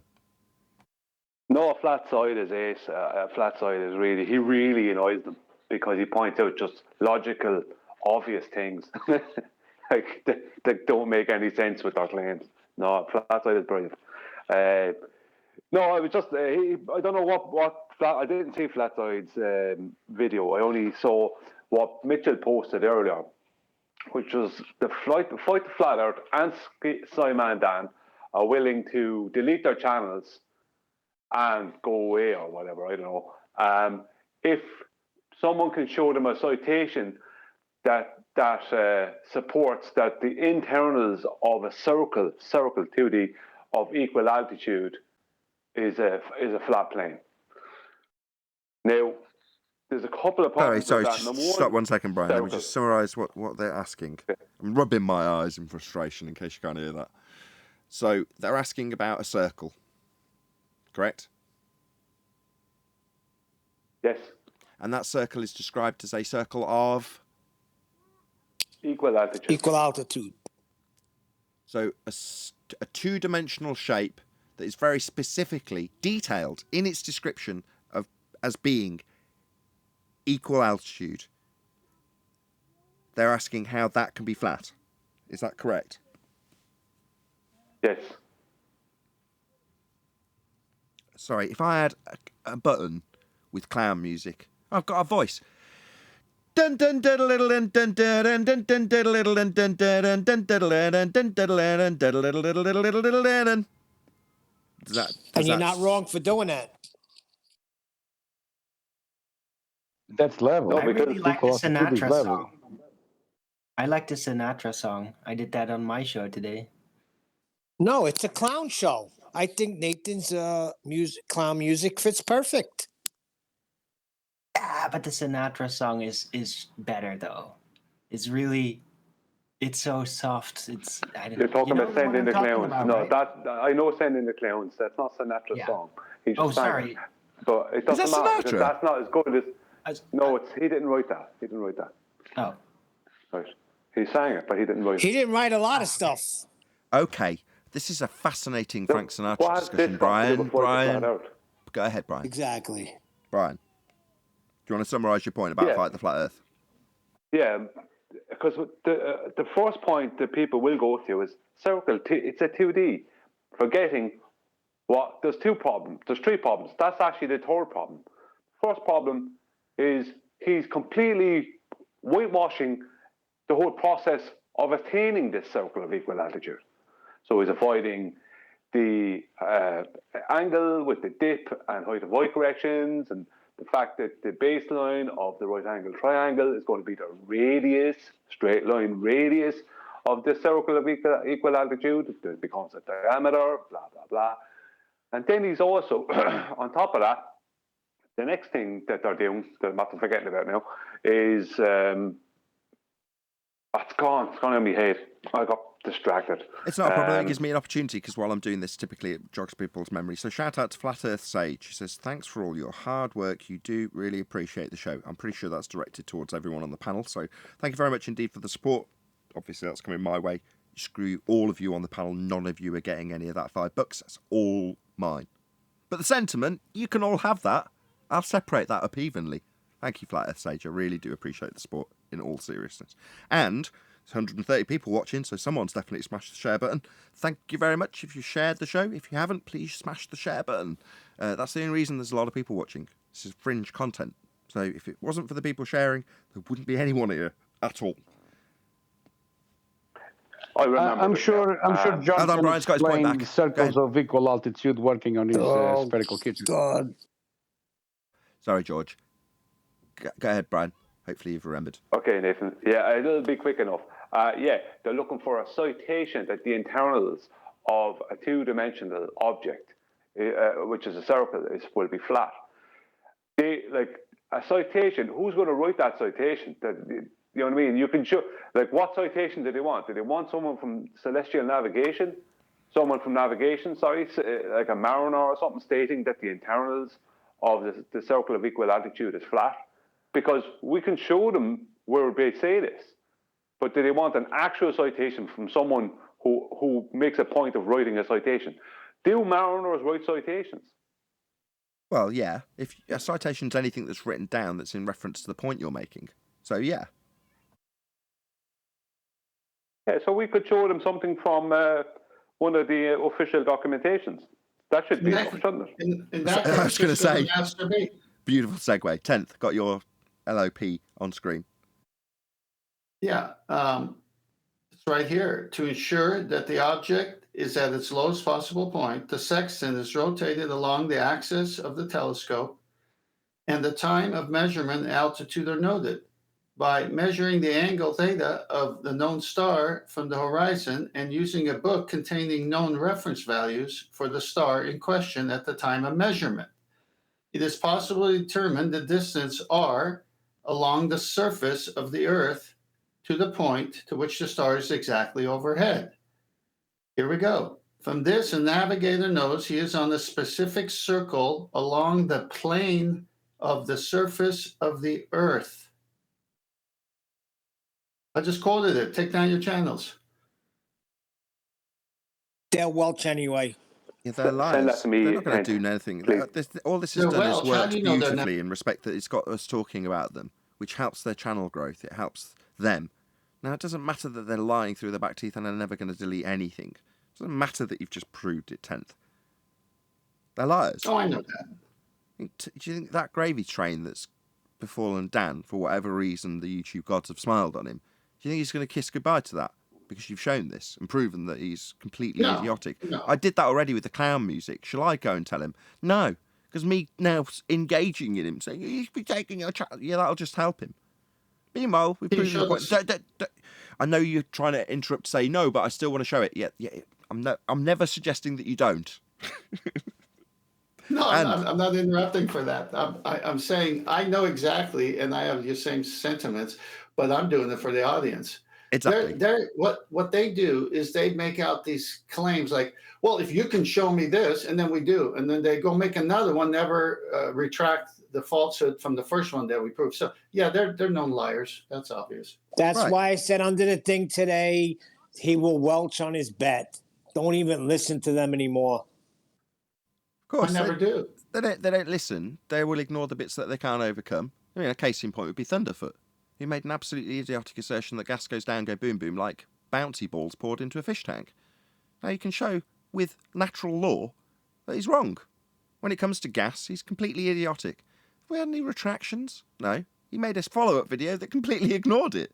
Why? Well, because they're not going to address the things that they can't get around. Of course not. They'll call us idiots and ad hominem. That's precisely what Simon Dan will get if we engage him.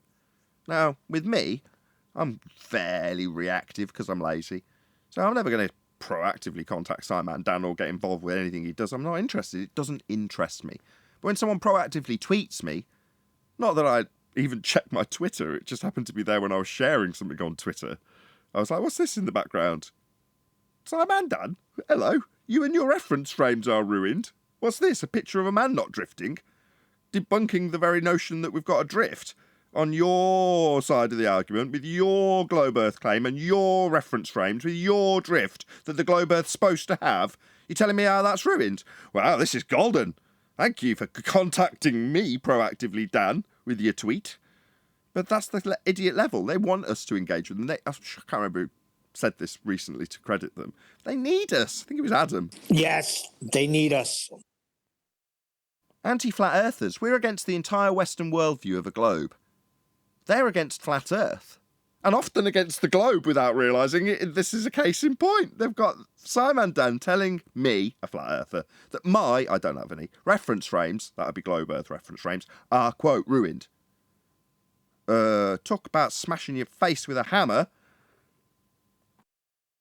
Sometimes I wonder if they're really on our side. Maybe they're here to ease the nation into it with their idiocy in this regard. You know, giving stupid rebuttals like that show that the globe Earth claim in the first instance fails, by way of his rebuttal to me, when I don't have any reference frames to claim and the globe Earth absolutely needs them to say we've got drift that we point out we don't see. When Simon Dan sees I'm pointing out we don't see drift, he takes that to think in some way I'm claiming we should. No, we shouldn't. You just claim we should on the globe. When I point out we haven't got any, you tell me why we haven't got any and claim that my claim of reference frames is ruined because you're a stupid idiot who doesn't understand what Coriolis is. That's blatantly obvious. You wouldn't do that if you actually understood what the argument was. Like most idiots, they don't understand what Coriolis is. Took me long enough to perfect the argument, and I'm in a select few that do understand it. Most of them are sat around me right now. What a dumbass. Are you done with housekeeping? I got a few slides to share. Any evidence you can have gas pressure without the necessary antecedent of a container to press upon.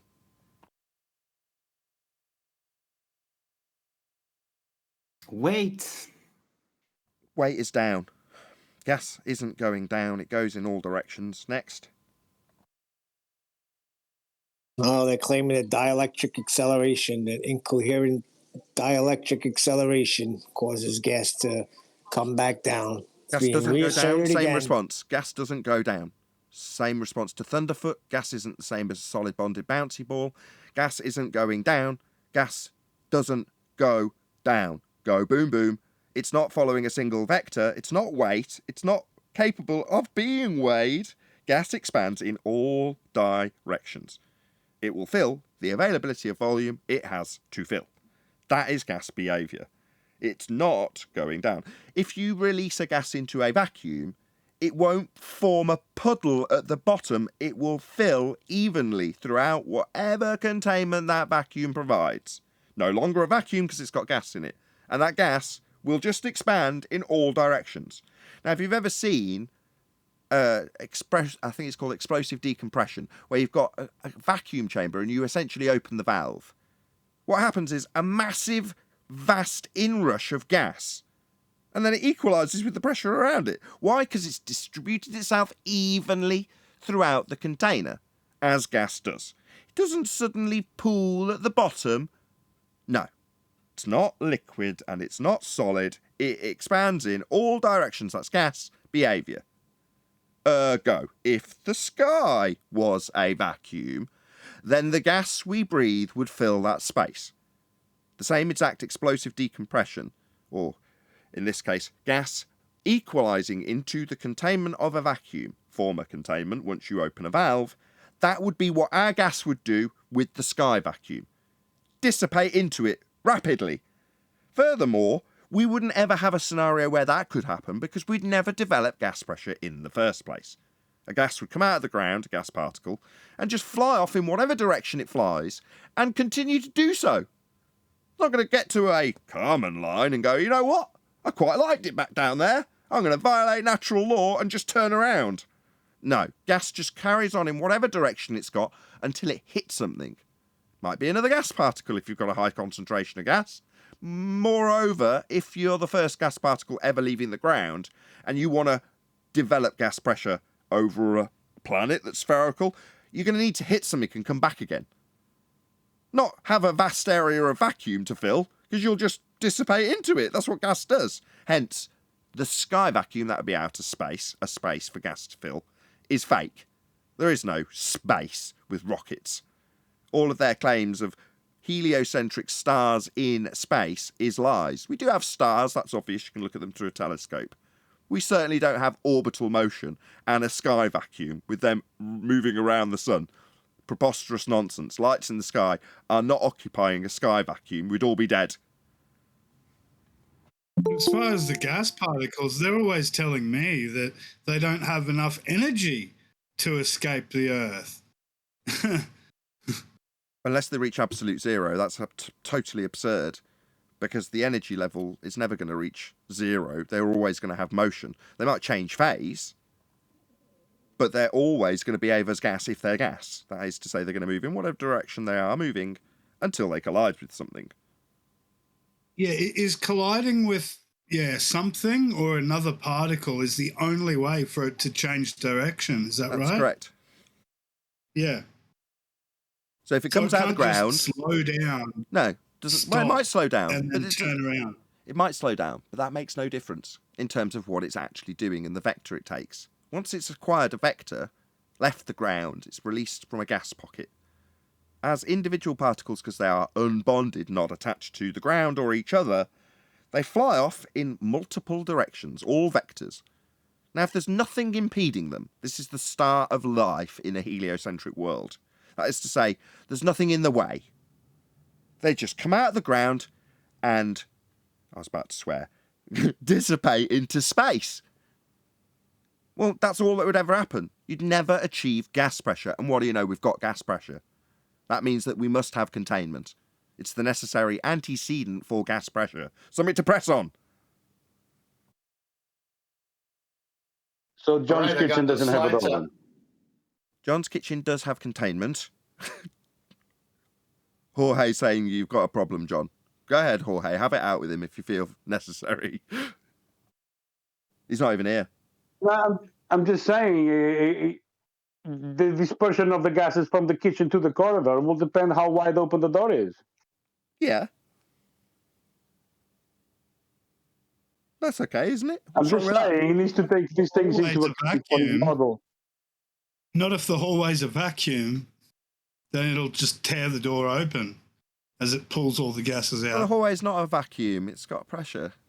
It's just gradiated up to a greater vacuum. I don't think much hinges on this question. Boom, boom. Just for YouTubers moaning that I don't have the chat up all the time. Just for this show only. I'll leave the chat up during the rest of this live show. Just for you, Ute. Any evidence of the R value? That's Earth radius. It's in the math, as John proved. Well, if they can't get it from the horizon, as we've demonstrated, then what are the other ways for them to potentially get it? They can derive There it from aren't the, any. Well, the elevation angles to Polaris. That's what I don't know. Brian, did you want to go through this as you've been asked, or we've been asked specifically? Yeah. What what were we asked? What was the Do you want to exact ask your question again? Who was that? Yeah. Ram. How else can they acquire the R value without you having to use the horizon, as we've demonstrated is, bunk? My bad, I missed the first bit. So you can't really answer that because the elevation angle to Polaris still includes the horizon being used. It doesn't necessarily have to, but did you want to answer that, Brian? Well, yeah. Elevation angles to Polaris gave them their dual radii, the polar and equatorial radius. They have to be that due to the elevation angles to Polaris, which have to have happened and can only happen over a flat plane. You can't, because the elevation angles to Polaris is not just some random little angle. It has a baseline that gives a distance to the GP of Polaris. So all elevation angles to Polaris, as you move away from Polaris, that baseline of that right angle triangle will be the distance from the observer to the GP of Polaris. So when they got to 5,400 nautical miles away and Polaris was at 0, they knew they were 5,000, well, whatever. They didn't use nautical miles then. They would have used maybe stadia or something. But they knew their distance from Polaris due to the baseline of that right angle triangle. All elevation angles to Polaris require a flat plane. And what they did is they took these measurements and they decided to put them in the center of a circle and then use angles out to a pre-assumed curved surface from that center to fit the 16 nautical miles per degree type measurements. But that was all done and can only work and does only work on a flat plane. So they had the globe was back engineered off of a flat Earth. There is no other way for them to ever come up with a dual radii and the exact radius they have, for the exact dual radii they have. There is no globe. The globe is the flat Earth model. May I add to that, Brian? If you want to. Yeah, so the 0 is the equator because of what just Brian said, because Polaris could no longer be seen. And so that's why altitude equals latitude for them on the flat plane. All those latitude lines, that's exactly what Brian's explaining, how you get those from a flat plane. Exactly.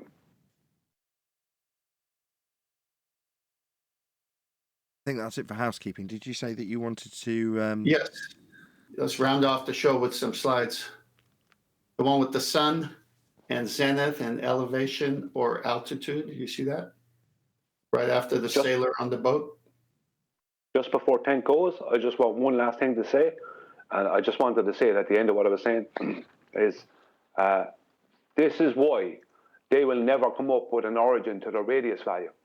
This is why the surveyors I dealt with wouldn't debate me, because the first question you were going to be asked is, where did you get your radius value? What's the origin of your radius value? They can't come up with anything. All they had was Alberoni, which referred to Pythagoras, and Eratosthenes, who also referred to Pythagoras. Why? But what's Pythagoras famous for? The right angle triangle. Because all of their measurements come from a flat plane, and not one globe or anywhere was ever going to get to that point. They were never going to know where the radii came from.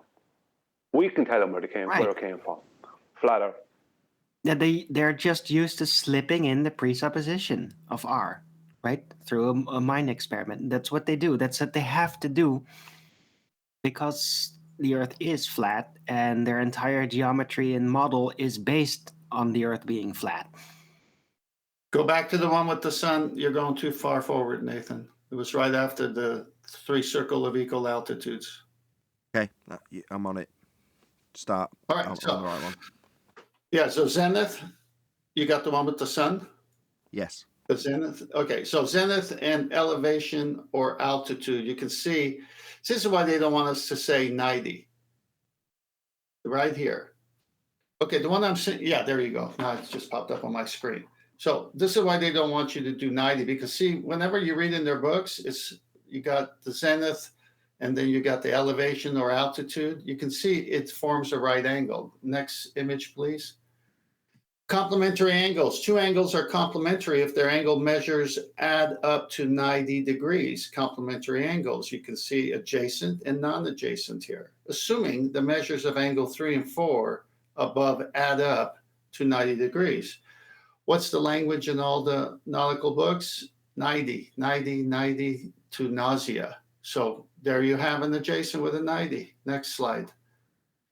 And again, another image from their books showing the observer creating the vertex and a baseline, the adjacent. And it's elevation angles up from horizontal. As you can see, that's how you get the altitude of the star. And then the complement would be the zenith distance, or the co-altitude subtracted from the observer's 90.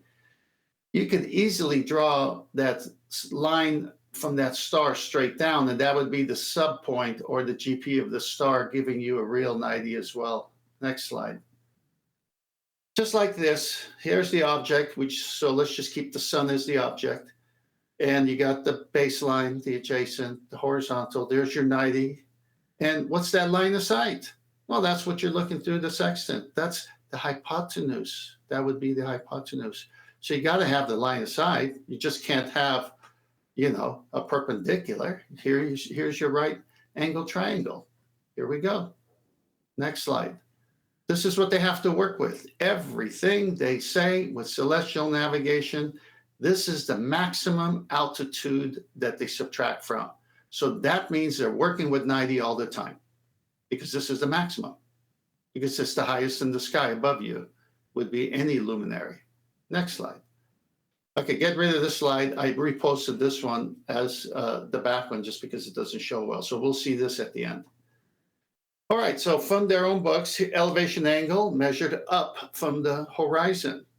Then you've got zenith angle measured from the vertical. That would be the observer's vertical, as shown in previous pictures. You can see they're all straight lines. You can see 90 there.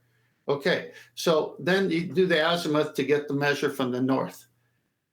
I see you're on this picture now, Nathan. So this is from them, showing you the flat plane they need to get this 90. The sun's now got a GP directly under it. You can see two 90s here. Next slide. So again, another one. Object and the observer is the line of sight, creating the hypotenuse. And the object, in this case, if it was that blue box with yellow in the middle, if that's the sun, you can draw a line straight down, and that would be the GP of the sun. There's no getting around this. Next slide. Types of angles. An acute angle, less than 90. Right angle, equal to 90. Obtuse angle, greater than 90 and less than 180. Straight angle, equal to 180. Reflex angle, greater than 180 and less than 360. And a complete angle, equal to 360. Now, in navigation, which one is being used? You have multiple choice here. What do you subtract from? There's only one answer here. Right angle. Next. Here's a Navy site showing a Navy ship doing exactly what we just covered. You can see that he's under the star on that boat on this ship, and he moves 1 degree away. So he's at 89 degrees. If he had moved the other way a little bit, he'd be right under it, right under the star. And does that look like a 90? It sure does. Last slide. This was the one that we couldn't see just because I had to present it different. But here's a homemade sextant with a protractor using string, tape, straw, and a washer or bolt. Do you see the 90 relationship? Do you see the observer's eye, the vertex? Do you see the hypotenuse? They are not going to recover from this. I'm done. Absolutely brilliant. Thank you very much for doing that, 10th. I'm going to say, if you are watching this on either Nathan Oakley 1980 or Nathan Oakley Programming streams, then stay tuned, as there will be an after show to follow. Unfortunately, if you are watching this live, this is where we bid you farewell. This has been a really educational show, and a lot of people might criticise the show occasionally for being a bit too aggressive and overhyped, whereas this particular early week show has been very, very educational. So smash the share button. I know I've plugged it all the way through the live show, but please share the show, as it's been very informative. And if you're not already, join as a Nathan Oakley 1980 channel member, and then you can see the Uncut after show. Obviously, after show to be recorded and played back if you're in a premiering stream. Thank you for smashing the super chat. Stay tuned if you're watching. And I've been Nathan Oakley, and I'll see you all in the next video.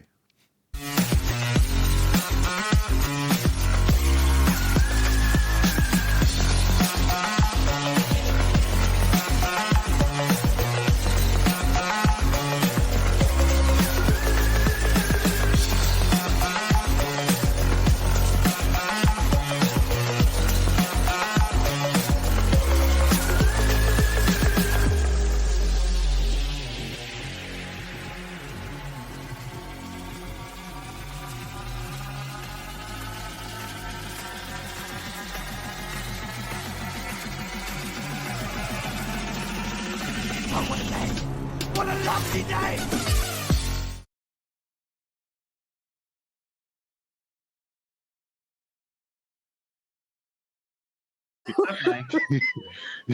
I don't know what it looks the king and the king and Shrek Shrek. You don't know Shrek? that wants to marry Fiona. Farquaad.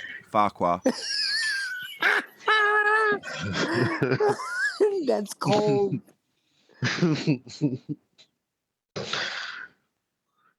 Who is a handsome character? It's just he's short.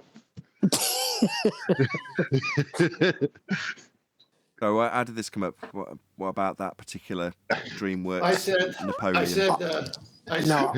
Hang on. Arwen said something about your beard, and then I said, well, and then someone said you're like a judge or something. No, you got it wrong. He said, should we call him Lord Oakley? I said he already is Lord Oakley. Didn't you hear QE call him your worshipfulness the other day? All right, and then I came in. I've not said it on I came in and said, if he's going to be an English judge, he has to wear that white wig. Okay, it'll go. I've just got an injury on my chin. I've just got a great big gash, so I can't shave there. Don't you shave it off? I don't really want to run a sharp blade over a scabby. No, no.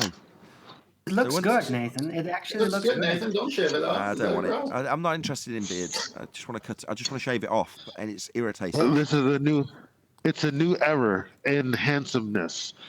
Hair on face. Listen, hair on your face. That's for teenagers. Yeah, I agree. It's not for me. I had a goatee when I was a kid, and I've got no desire to have a goatee now. I would shave it off now. In fact, every day I wake up and the first thing I do is say, "Oh, can I shave this off yet?" And I go back and it's still all messed up and raised and looking nasty, and I go, "No, I can't." So every day I'm just like, "Can I shave this shit off today?" We had this conversation yesterday, and I said the only place I want hair is my eyelashes, my eyebrows, and my head. All of the hair could vanish, and it would not bother me one bit. Nathan, are you saying you had a goatee? When I was much, much younger. No, the pun. EW. You had a goatee. You. Boom, boom, boom. That was a good one. What? Oh, come on! If we gotta explain it, it's not a pun anymore. Okay, but I completely missed out on it. So a goat, you lamb, you. Oh God! Ugh. Right, I get it. How do you spell that anyway? I think it's EWE. That's what I was thinking. EWE, right? Yeah, I'm actually growing a full beard right now. That's fascinating. Yeah, let's talk about it. I can't. Let's talk about finding out what you look like. Tenth man. I couldn't care less. I look like an everyday man, just like you, Neil. Well, it's because in my mind I'm seeing him one way, and it's going to throw me off. Or another. Yeah, it's one of those. I remember seeing Chocolate. He turned on his camera. He doesn't often show his face, but then he came on one time and he had the camera on, and he's like, "Oh, you can see what I look like now." And I was just like, yeah, you look like a bloke. You know what I mean? What'd you say? Yeah, you look like a bloke. No, Anthony didn't know he was black. You sure he wasn't pulling your leg? No, he did not know chocolate was black. Isn't that true though? He's colorblind. Isn't it true though when you listen to a radio personality for Colorblind? years? Come on. I'm the same exact colorblind as Anthony. And no, it doesn't mean that suddenly you don't notice when someone's black. It means, for instance, in the rainbow I talked about in the pre-show, I can't see 90% of the different colours in the rainbow, but I can still see a rainbow and distinguish between it and the blue sky and the clouds. Just certain colours don't appear in it. That's hilarious. I didn't know he was literally colorblind. I was talking metaphorically colorblind. No, he is. I didn't know either. No, he and I are both. Good. Yeah. But I meant metaphorical colorblind. Like he has a trouble like identifying like what people's build is like and all that. Oh, I naturally assumed that you were aware that both Anthony and I are colorblind. I knew it from you. I didn't know it from Tony. Yeah, it's exactly the same as me. We have some quite good laughs about things, so I often send him in videos. Most recently, actually, somebody put some colorblind charts in, and it amused me because typically when they do those, the little dots with the numbers in, what they'll do is they'll say, here's a color chart, and I'll go, I can't see a damn thing. But then they'll alter the colors so that everybody can see it, right? And that's a fairly typical test. But on this particular one, they did 3 or 4, and by the time we got to the 5th one, they're like, what's the number in this? I'm like, I can't see it. And then they're like, it's actually this number. And then they changed the colours, and I still couldn't see the number. So I sent it to Anthony. I was like, hey, Anthony, check this out. This is the A and B. A is the colourblind test, and B is the reveal of the number. What number is it? And he's like, I don't know. I was like, neither do I. That's a very important factor in the military, because I know people who wanted to be a certain position in the military, but they were colorblind. So you can't be in bomb disposal if you're colorblind. The wires are colored. Right. I've experienced that firsthand. So I did a college course. I did electronics engineering. And, for the most part, in modern electronics, you can actually get away with it. They're so obviously distinct. But with older stuff, it's not the case. So I put my expertise that I'd learned at college in one of my, jobs that I went into in a hi-fi shop. And I took an amp that had gone DC and just fixed it. And I was very pleased with myself. I put this amp in a system and phoned a couple of customers that might be interested. And one of them said he'd come in and have a look at it. So I was like, oh, brilliant. I'll leave it wired up and working. So I got it all working. It sounded fantastic. And I made myself a coffee and waited for this customer to arrive. When the customer arrives, I big up this product, tell him how he was definitely going to be buying it. Open the door to the demonstration room, and smoke pours out of this room. Like, oh, shit. So I run in, and one of the speakers is on fire. It's still working. It's pumping out music, but it's on fire. So the amp's gone DC again. It's wedged one of the cones on the end stops. It's still putting power into it. It's pouring smoke out the porthole. So I literally run up to this speaker that's on fire, yank out the speaker cables, run past the customer out of the den room to the back of the shop, and just throw this flaming speaker out the door. That was a hot subject. Man, what a demonstration that was. I would have bought that system right away, and to have music and all that going at the same time. Sure, it's hot. It's a hot system. But it was a waffle grill. I still remember the amplifier. It was like a waffle grill looking musical fidelity thing. And, it had 1970s wiring in it. And unlike what I'd done on my course with modern wiring that you could definitely tell what was what, something I'd got wrong had obviously manifested itself after the repair seemed to have fixed itself. Actually, for some reason, I've heard that story before. I've told that story before, Neil.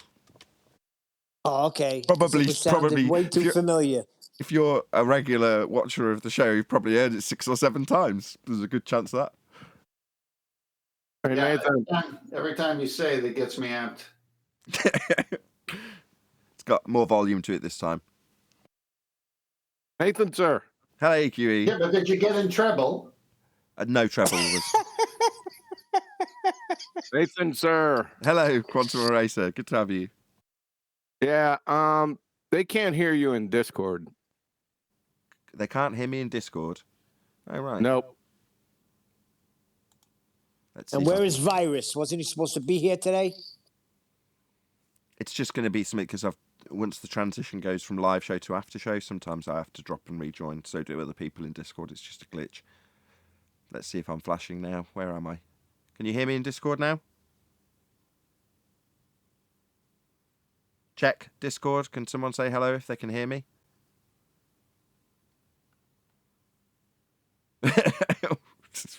Wonderful. Okay. Why are you doing your job, Righteous? Can somebody move them all into the Ever After show? Hopefully someone will have heard me and move people into the Ever After show.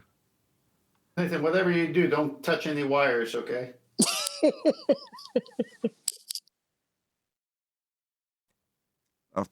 I'm in the Ever After show. I should really go back into it, but I can't go back into the After show to tell them because they can't hear me anyway. So it makes no difference. Well, they'll see me in the Ever After show and hopefully move if they figure it out. But no, is there any mods that can move people? There we go. People are starting to move in. Can you hear me? The apparent hammer. Can you hear me? Yeah, I got you. I'll move them down. Ah, perfect. Thank you very much. There we go. Problem solved, QE. Thank you very much for letting me know. Yep. The kid had to figure it out. That's pretty good. That Ever After show sounds like part of the Polonium Chronicles. Oh, you should have heard them the other day talking about ether. Who? Die slow, giving a whole course on ether. I came What? and I said, "What are you talking about?" They said ether. I just laughed and said, "I gotta go. Goodbye." You're not saying Last what's time I ether? saw- Should have said what's ether. Last time I saw someone get a full course of ether, they fell asleep. Not that kind of ether.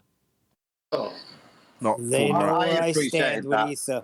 Pharmacy joke, Tem. Yeah, it's not anesthesia. We're talking about empty voids that necessitate reified probability distribution. Is that concise enough, Adam? Nathan, it's like a fish in water. All right? They don't know they're in water. That's ether. No. Now, Ether's ether is a been- magic amulet in Zelda. Ether is a medium that's only necessitated by a misunderstanding about how light works, as far as I can tell. It's modern guise. Many things to many people. As I call it, it's the flat earthers' dark matter and dark energy. It's something you state to solve a problem, rectify a misunderstanding, so you're still right within the same model. The new guru. Hey, Adam, would you say that if that's the case, that those flat earthers, are they always in a vile condition? That's not to say it doesn't exist either. You know, it's just there's no evidence of it exists. It's a bit like gravity, isn't it? What do you mean? What are you talking about? It's unprovable. That's what it means. Sorry, my sentence interrupted in the beginning. Carry on, Owen. Go on, Owen. Go on. I just said it's unprovable. That's all. In the middle of Adam. Yeah, you started it. Like I just got in the middle of you. Eventually, we will get to Adam and his prescription in this regard. It is that, like I say, it's a panacea. It's a fix. It's a band-aid. Just like dark matter, dark energy. That's not to say there isn't some undermining fabric of the universe that is there, but at the moment, we tend to attribute effects to it as opposed to having no actual evidence for it. We just say we see this thing, it doesn't fit within our paradigm, our model. Therefore, if we've got this other thing that we can attribute to that effect, our model still works. It's ridiculous though, because there's no need for it. Every time some Ethereum starts talking again, like, oh, it's required for this and that. No, there's literally no requirement for it whatsoever. The only reason you conjured it up is because you needed a medium, because you mistake something for being in the requirement of having a medium, even though all the mediums are right there. Everything is right there. Everything you need. When they describe it, it sounds like air to me. They're talking about air. No, they're not, because you don't need air for light to propagate. Whereas in this instance, you've got a misunderstanding about light travelling as a wave. Therefore, in order to have a wave, you need a medium to have the wave in. Well, light isn't a wave. The way it's described in terms of, I don't know, any aspect that people describe in sciencey terms what light is, it's normally derived from its origins in quantum mechanics, or the probability distribution of light diffraction. Well, that maths, the description of how light is split up into all those little bands, if you're talking about the double slit experiment, before you know the which path information, right, you've got diffraction, light all over the place. And if you fire one through the double slit, it might hit one, it might hit another, it might hit this one, it might hit that one, and you can calculate the probability of which one it will hit. Well, the distribution of that probability across those bands that you see in that pattern of the diffraction of light is a mathematical term, wave function. That is probability distribution. Well, wave function has been misunderstood and reified into light being a wave, and then described as a wave, and then therefore needs a medium, and therefore you have ether. It's complete bollocks. People don't understand what light is. I get it now. That clears it up. Yeah, it's a But they huge blow it really out misunderstanding. I hear it all the time. But they blow it out of proportion so much, right? They're so fascinated by this entire medium that they've classified as like critical component in everything, even though it is based purely on a misunderstanding. It's not even like they conjured it up like to screw with everybody or to sow confusion. No, it's Wrong. based on a misunderstanding. Wrong. When you say they didn't conjure it up, they didn't. Maybe the people putting it out there currently didn't conjure it up, but it's absolutely part of the controlled opposition narrative when you talk about flat Earth as a whole. So you need false dichotomies in place for people to argue about. Well, the paradigm in terms of the flat Earth controlled opposition narrative that we're presented or were presented with back in 2014, 15, whenever you got here, 16, 17, however, whatever year. Well, you were given a certain set of parameters for the flat Earth that you should be arguing for. And that included ether, so that you've got a parallel with space, basically. So when Adam took that one step further and said it's the flat Earth equivalent of dark matter, well, it's there to parallel space. So with space issues needing dark matter in the mathematics of pseudo-4 space, well, the similar issues that you have with reified light and the misunderstandings that I assume have been given us intentionally, so that when it comes to the time and place, that misapprehension can be corrected by globe earthers, actually anti-flat earthers. But yeah, that's part of a false dichotomy that's set up by the controlled opposition narrative when we got here, Arwin. No, Witset's a big... God, dude, we're having a conversation. I didn't realize excuse that. me. I didn't know I wasn't I didn't involved. realize Goodbye. that, Nathan. When I got in there, I thought it was just a few people that were just throwing out their ideas. I've heard it before, right? Ether has been talked about by people out there and through science fiction and all kinds of things. There's references. So I just never saw it as like, oh, this is a plant. I didn't see it like that. But yeah, you could be right. Well, Can I speak? I am. If you look at the original sort of, it's called an ether drag test. What's it called? Is it Michelson-Morley? Michelson-Morley talked about it. Right. But they're talking about something that includes that as the narrative going back 150 years.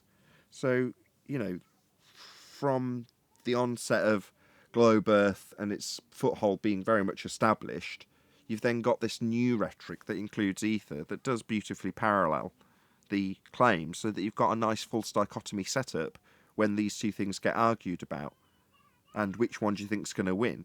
Well, the vacuum of space will win because that's the current rhetoric. But if you've got something that points out how that's wrong, that's no good. You need something that is also wrong set up against it in false dichotomy. Yeah, well, you got a few people the only like reason Witset's big on that, and so is Lemonbird. They push that crap all the time. Well, it's easy to get the drawn only into reason that, why you though. need medium is because someone needs to be able to read the crystal ball. Well, hold on. No, it's easy to get drawn into that because if you have two answers, then you can deduce from the two answers you have.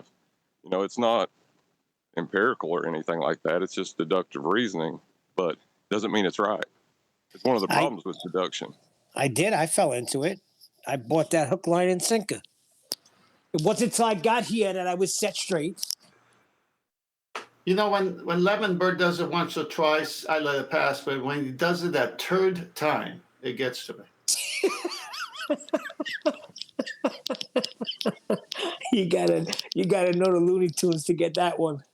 Look, this started off as a fledgling argument back in 2015, but now we're very much on top of it.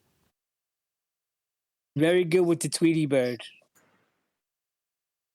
We have the optical gyro, the effects that are seen within that piece of apparatus. And that's a good example where we see this effect and we can't rationalize it. We can't give it a cause other than it's in the equipment. But we look at this problem, and this is where things like the ether come in, because they fill that void. Like I said, they allow you to maintain your model by putting something in there. It's not provable or disprovable, but it fixes the problem for you. You've got this drift that's occurring. You cannot explain it with any of the knowledge that you have at hand. And therefore, and that's why I liken it to dark matter. They've got their problems. There's not enough mass in the universe if they follow all their calculations. So what do? We just invent something to fix the problem mathematically. And I don't see ether as anything different the way it's described. It's just a fix for a problem that we cannot rectify with the knowledge we have. But how is it a fix? Explains space plumb bob. No, it conjures the medium required in order to assume that light is a wave. That's basically what it does. That's how it fixes it, just like dark matter fixes the gravity unbalance in the universal calculation. Yeah, but dark matter is not real. I don't understand how that's a fix as well. It's a mathematical fix. It's just to balance out the formula, to balance out the mechanics. It's not based on physical measured reality. Oh, there you go.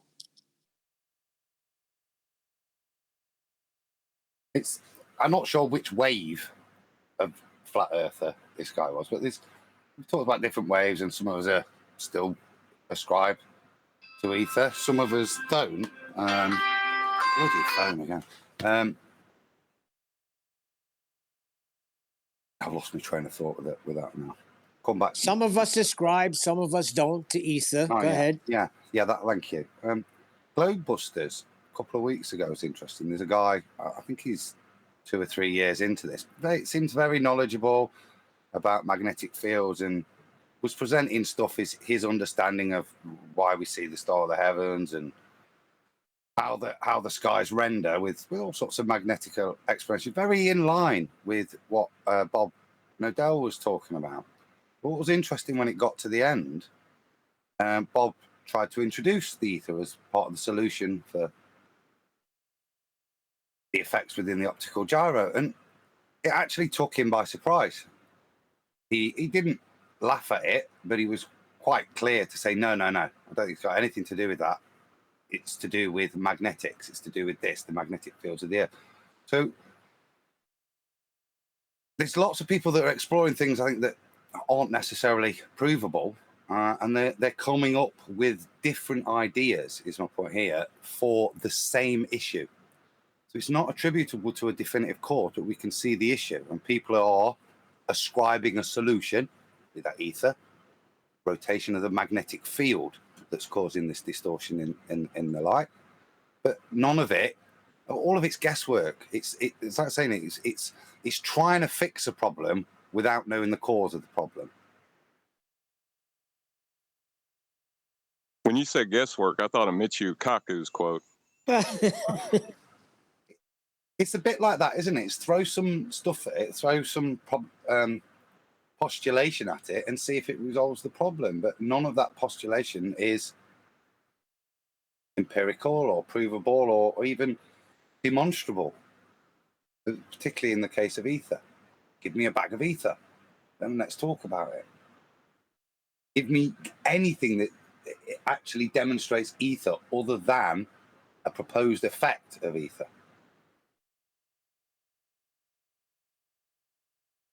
Then that's where it dies to me. Totally. Well, that's like I say, but that's not to say it doesn't exist. That there isn't a matrix. It's got no evidence for it. Adam, no one in my field uses the scientific method. It's leaps of logic. It's guesswork. Akuma Virus, is he not coming into No, he's not. I wanted to correct you. He doesn't say just doesn't use. He said doesn't say nobody in my field uses. You have to get it right. The mistake's part of the critical information there. Correct, Darwin. What does he say? Understand uses? Yeah, understand or yeah, it was understanding. I was gonna say. That's right. Where's Chocolate saying when you need him?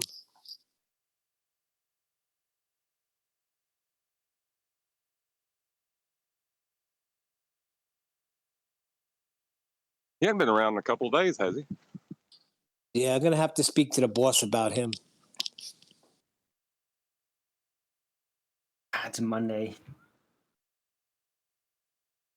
I know Nathan can cover his time for so much, but Dirt's going to start noticing. Yep. Hammer's gonna come down. When is Darth gonna bring out a new video? I am waiting patiently.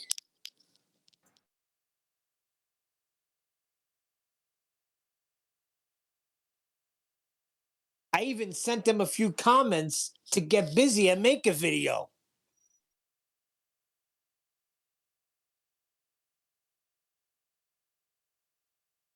We're talking about the largest mismatch between the theory and experiment in the history of science.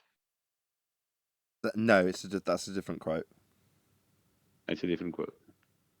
Was that the same interview, though? It could be.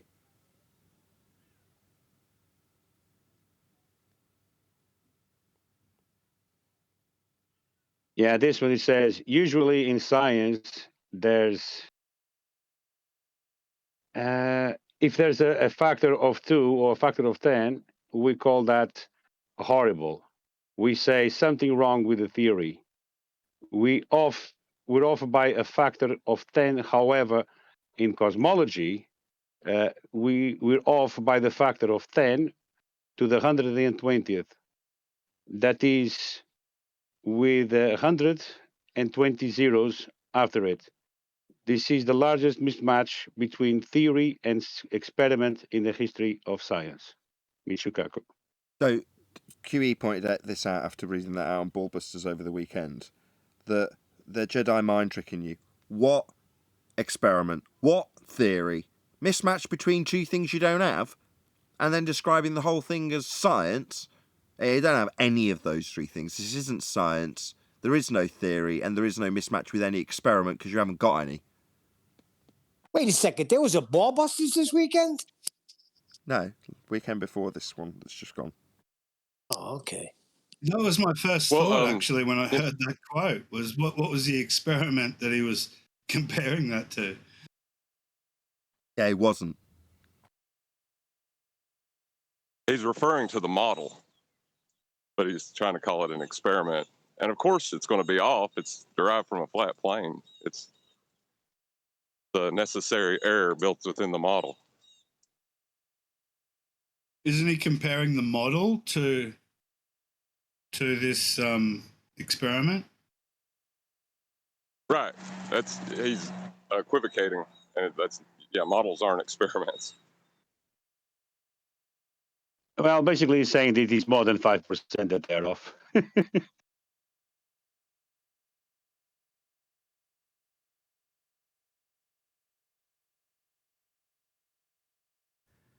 Wow. How did you guys? particularly slow close to this after show. I'm going to round out on that note. So a huge, massive, enormous thank you to both Discord and G+ panels for making today's after show possible. And of course, a massive thank you to all of you in either Nathan Oakley 1980 or Nathan Oakley Premiering streams, hopefully smashing the super chat, liking, commenting, sharing, subscribing, joining as a Nathan Oakley 1980 channel member, and all that good stuff. Also, below this video, you can get £50 for swapping your UK electricity supplier to Octopus Energy, and this is of particular note if you drive an electric vehicle. I've been Nathan Oakley, and I will see you all in the next video.